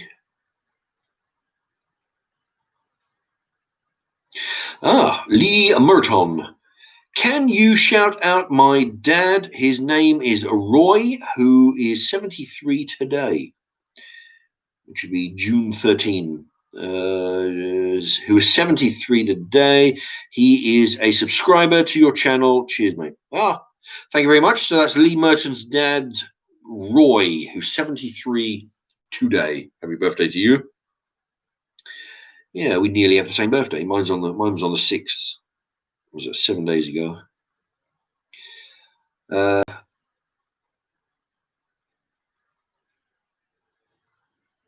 Remarkable AJD. Shout out to Roy. Peter B. Biometrics widely used. Fingertip and eye scans, unlocking phones and electronic gadgets. Sounds very dodgy.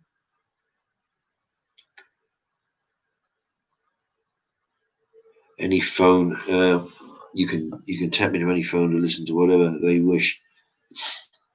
Yeah, actually, I've heard that. But that Siri, that little gadget you have on your tabletop, and you say, I think it's Siri. Siri, what's the name of the Prime Minister is whatever the hell,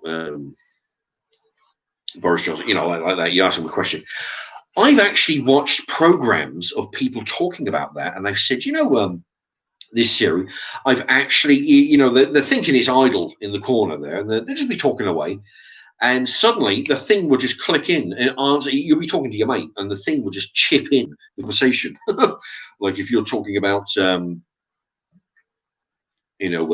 just say you're talking to your friend about supermarket. When's the shop open? Well, when's the local co-op open till? And it will jump in. The local co-op is open until 10 o'clock.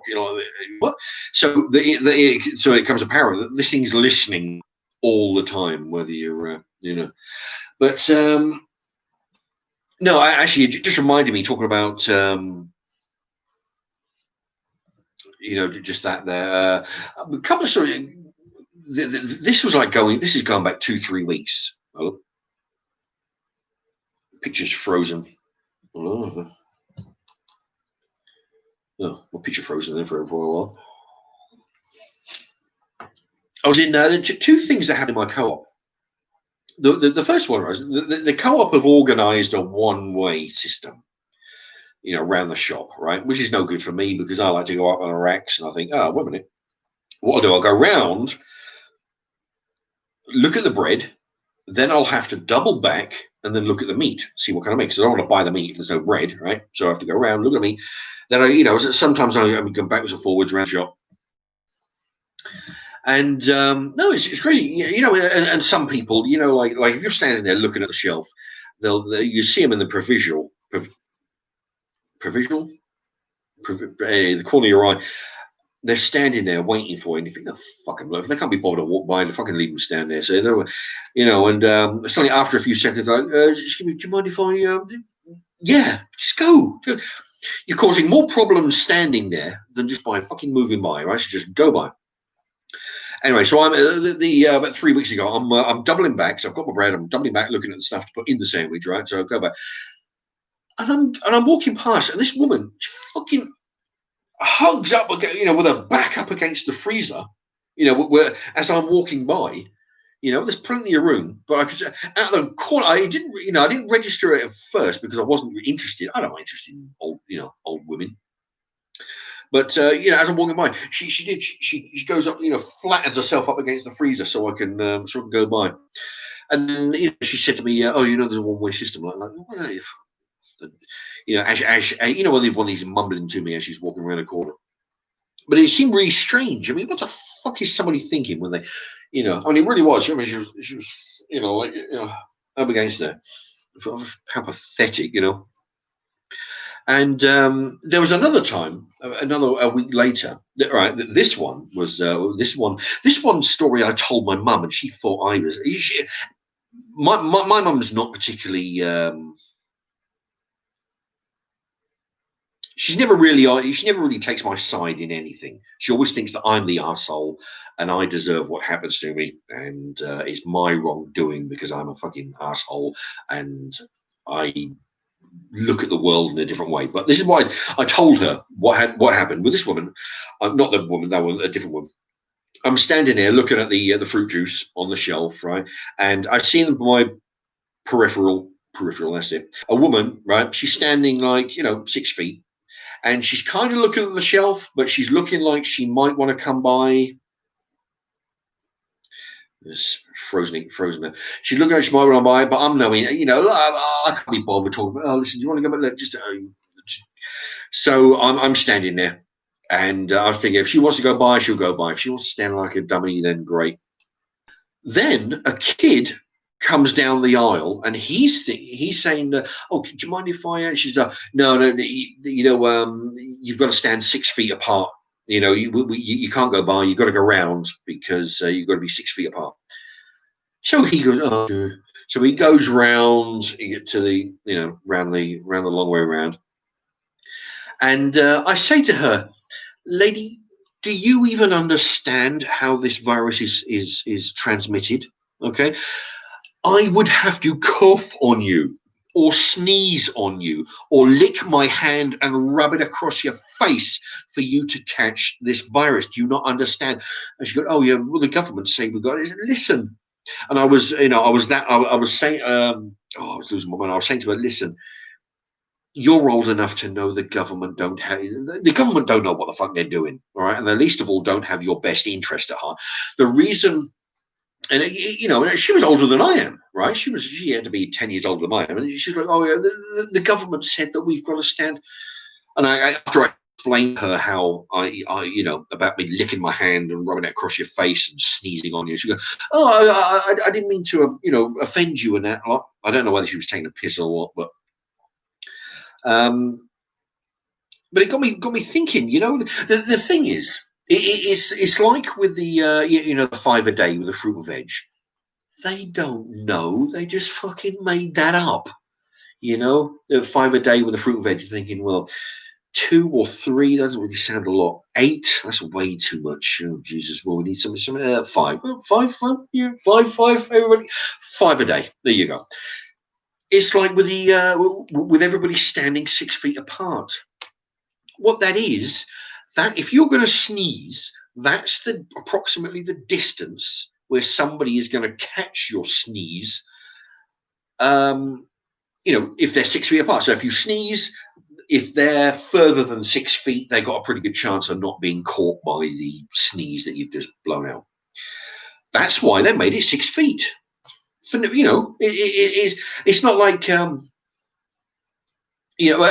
that's why at work, where I work, they got these videos and that where you can be walking side by side with somebody, talking to them, because you're facing forward, but you can't turn yourself to be talking with somebody unless you're 6 feet apart, because that's how far the germs will magically fly over to another person. But side by side, apparently that's fine. No, but what it is I mean, I'm no doctor, but that is the distance that if you're going to cough or sneeze, that's how far the germs will go. It's the same with a common cold. So that's why they're introducing this as 6 feet, and everybody's taking it as gospel. Everybody, and that's why you got stupid fuckers in the supermarket flattening themselves up against the front. Jesus Christ, don't come any closer. And that's why you've got somebody in the aisle. They're like, do you mind if I, can I, yeah, just, not, and they just think that if you're closer than 6 feet, that's when the germs will magically jump and latch themselves onto you. But no, it's if you cough on somebody, it's if you sneeze on somebody, or if you, like I say, I told this woman, if I was to lick my hand and rub it across your face, that's how. Yeah, she didn't take that too well at all. But that's how. It's not being in proximity. It's not being in the same fucking aisle in the supermarket, and it's like on the buses as well, for Christ's sakes. Yeah, I don't know how many people they can cram onto a bus, but it's got to be, well, it's got to be well over 40 or 50, I guess, on a big sized bus. They got signs on the outside of the bus now that they're only taking 20 people, which is a fucking pain trying to get to work when one bus doesn't show up at all. The next bus, half an hour later, drives by and you've got 20 people on it, and they'll just drive by. They're sorry, out of action. They'll just drive by, so you've got another half an hour waiting for the next bus. What they're doing is they want everybody, they got pictures all over the bus. They want somebody to, like you've got the aisle down the middle. Okay, say you're in one side, somebody sit in one seat. The seat behind you is vacant, and then one person sitting in the seat behind. And then the behind them is vacant, and then one person sitting behind. So you've got an empty chair in front of each people, which means you can only get 20 people on a bus. Not realizing that as long as, before the coronavirus kicked in, you had your filthy fuckers who would be coughing and sneezing all over the bus with no care about anybody else, and nobody said a fucking word. I've actually pulled people up. I told one guy, oh man, I was ready to strangle him. He was coughing. He was right behind me, right, and I could see in the reflection, because in front of him in the mirror, he wasn't covering his thing, and I just turned to him and said, yeah, you want to stop coughing. It's not, I was putting it like it wasn't a fucking request. Like, he's going, yeah, but I can't help it. I said, you've been told, just like this. And anyway, he got off the bus and he didn't cough again. But I mean, if you need to do what I do, cough into your sleeve, cough into your coat, do something, all right? But the thing is, before the corona, everybody was coughing and choking and fucking carrying on all over the bus. No regard for any other bastard on the bus. I find a lot less people coughing and choking now that there's a lot less people on the bus. I mean, there's about half the people, but you don't find anybody coughing and choking. Very few people talk to each other, but they never used to do that anyway. Talk to each other. They used to be on their phone. From the time they get on the bus, they're there, scroll, scroll, scroll, scroll, scroll. So nobody talks to each other anyway, so they could fill the bus up. And as long as nobody talks to each other, as long as nobody coughs on each other, then everything will be fine. You got people who are looking like they're going to be late if some buses just just go by without picking anybody up.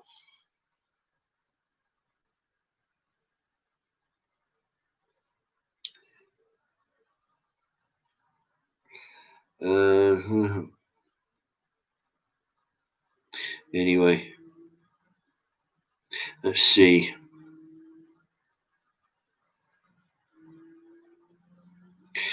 Harrison Reed, Mark, is the Co-op the only shop in your estate? Well, no. No, we got an Asda 20-minute walk down the road. We got the co-op. Yeah, we got a few shops. We got a chippy. We got a chicken shop. There was a hairdresser's when it was open, which was where my video shop was. It's a hairdresser's now. Let me see. You got a charity shop. You got a Costa Coffee. Why they opened up in the middle of a housing estate is beyond me. But when it was open, there was no shortage of people who couldn't be bothered to make coffee in their own home, so they'd go down to Costa Coffee. Let me see the council offices. Yeah, there's a few shops.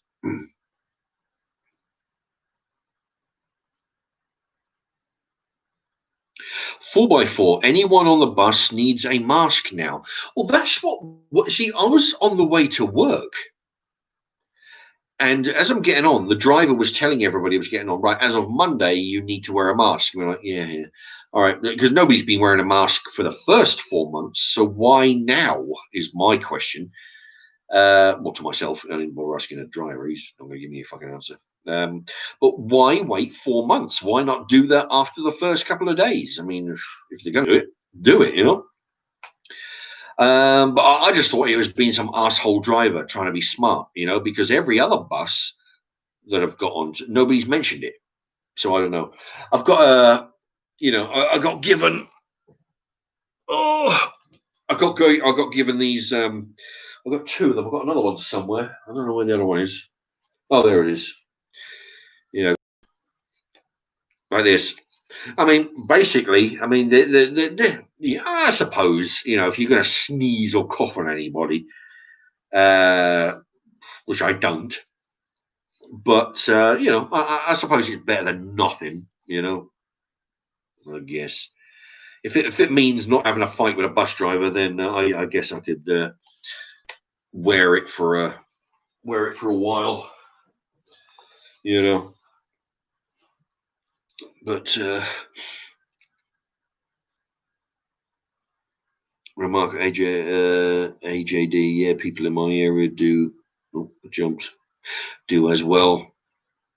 Yeah, I see some people who wear some really expensive masks.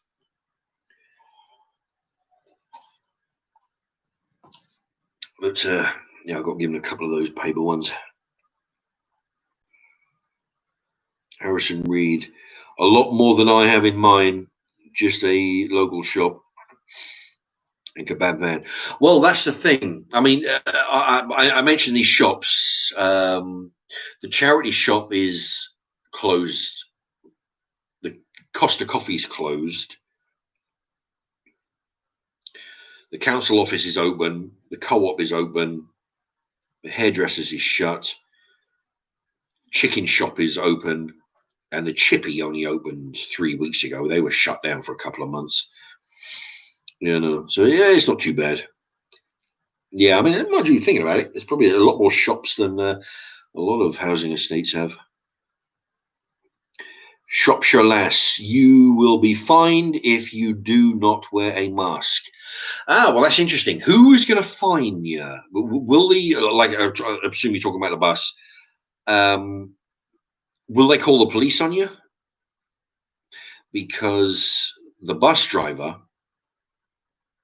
he's not going to be in a position to levy a fine on you. He's not going to be in a position to force you to produce identification. Unless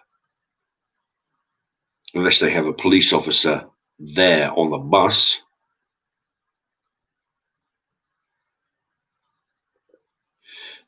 Which it could be. I mean, if it comes into, I mean, like I say, because it's the only driver that mentioned it, I thought it was just him being an ass. But if it could be the case that if you're standing at the bus stop without a mask, they might be able to just drive by, maybe. But who knows? Yeah, I'm in work tomorrow, Sunday, so I'll wear the mask.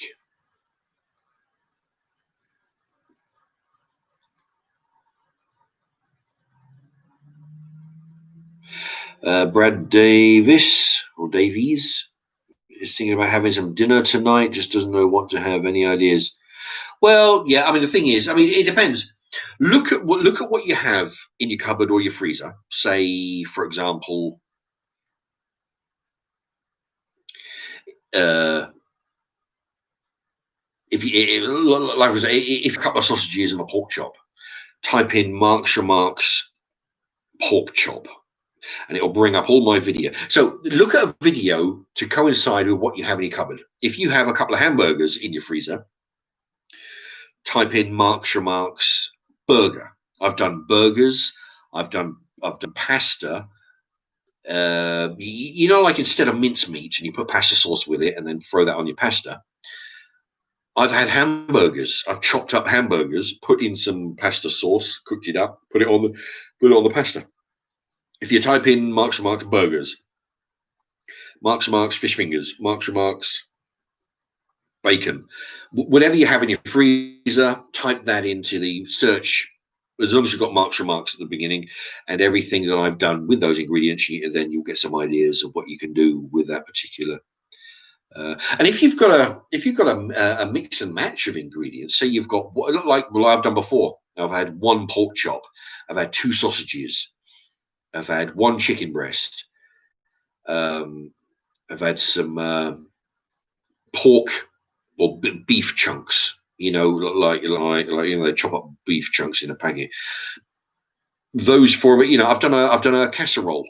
Yeah, if you want to see a good dinner, tell me Mark's and Mark's casserole. So that way you can get rid of lots of bits and pieces. I mean, one pork chop, two sausages, and one chicken breast, no good to anybody.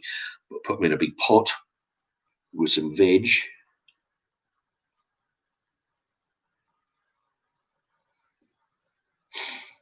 Oh, yeah. Simon, how is your new job panning out? Oh, it's okay, we're doing a lot of standing around, packing stuff into bags. Is the food still free? Are you taking your own plate and cutlery? Yeah, well, the food's still free, at least the cooked food. You pay for your sandwiches, pay for drinks, pay for your puddings, all that kind of shit. But cooked dinners, they're free. Uh, what I've done, because I was planning on taking my own cutlery in, because what they did, they had these, these wooden knife, forks, and spoons. Not like you get the chippy. I mean, these are proper knives, forks, and spoons. A bit like, well, I don't know. The plastic ones you might get out of it. Say you go to McDonald's and you eat the McDonald's do them, but they're like that, but made of wood. Oh, they were nasty to eat with, and did that for a few days. Then I decided to bring my own cutlery in, and now they've reverted back to their using metal cutlery, which is good news, because I don't mind plastic cutlery as such, but these wooden ones were nasty to eat with.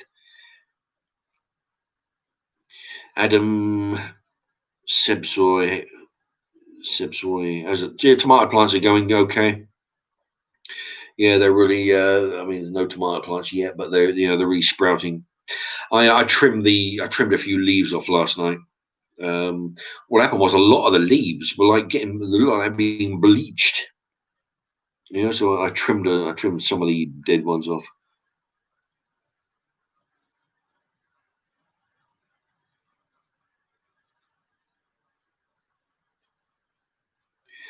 Batesy Boyo, we used to have a saying about the BTP. I'm not sure what that is, BTP. Always a bridesmaid and never the bride. They couldn't catch a cold. Yeah, I don't know what BTP is.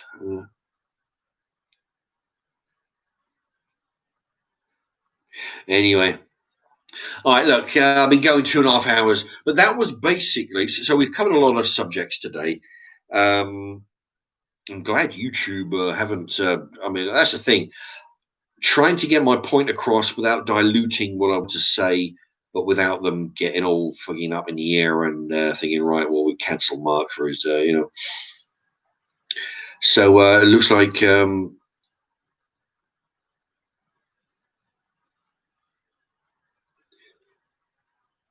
So it looks like I'm okay. But yeah, that was it. You know, I wanted to explain to the young people how what they're doing is affecting the country and the generations to come. What with the free, you know, the abolishment of free speech, how it's affecting us now, and how it's affecting us in years to come. When they are my age, they're going to look back and think, "Oh God, I had a hand in that." You know, and the other subjects, you know, the bending of the knee, stop doing it. You know, it's just nobody wants to see that shit. We don't pay you to be doing that. So yeah, we covered a lot of stuff. The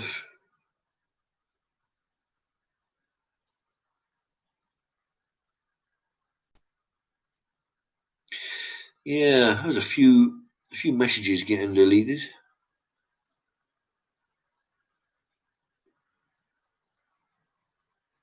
Lee Merton, get the army in. Yeah, that's the thing, and that's what they should have done from day one in America. But they waited a whole bunch. It was like the last day of the riot when they got the National Guard in. But that's what we need. You know, we pay the local police to police our streets. Half of them are not equipped for riot control anyway, and when you look at a riot, there's mobs going around, trying to murder people, trying to cause all kinds of mayhem and set fire to stuff. You could call it a war zone. What do? You send in the army. That's what we do. So you're right. You know, we need to send the army in. 4x4, cheers, Mark. Good night. Indeed.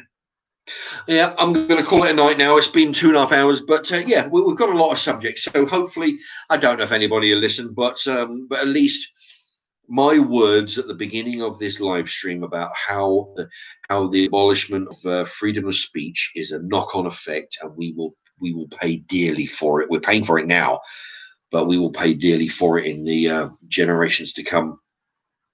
And we, and at least people my age and older can, look back and, you can look back in years to come and say, we fucking told you, we tried to warn you.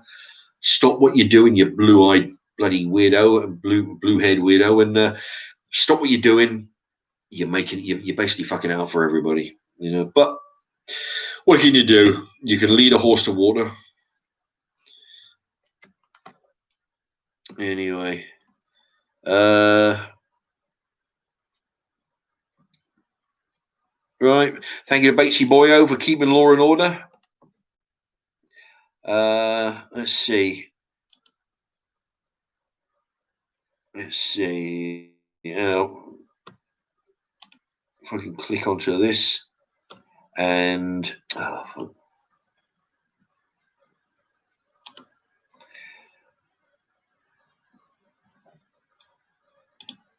there you go.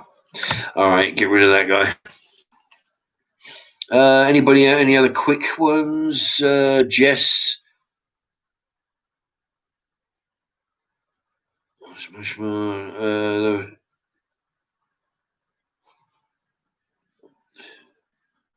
Okay. Good night. See you soon. Thank you, Lee Merton, for joining. Jess, Batesy Boyo. Andy Smith. Just in time for me to go. All right. Thank you very much for watching, everybody. And yeah, don't forget to hit the thumbs up and tell your pals.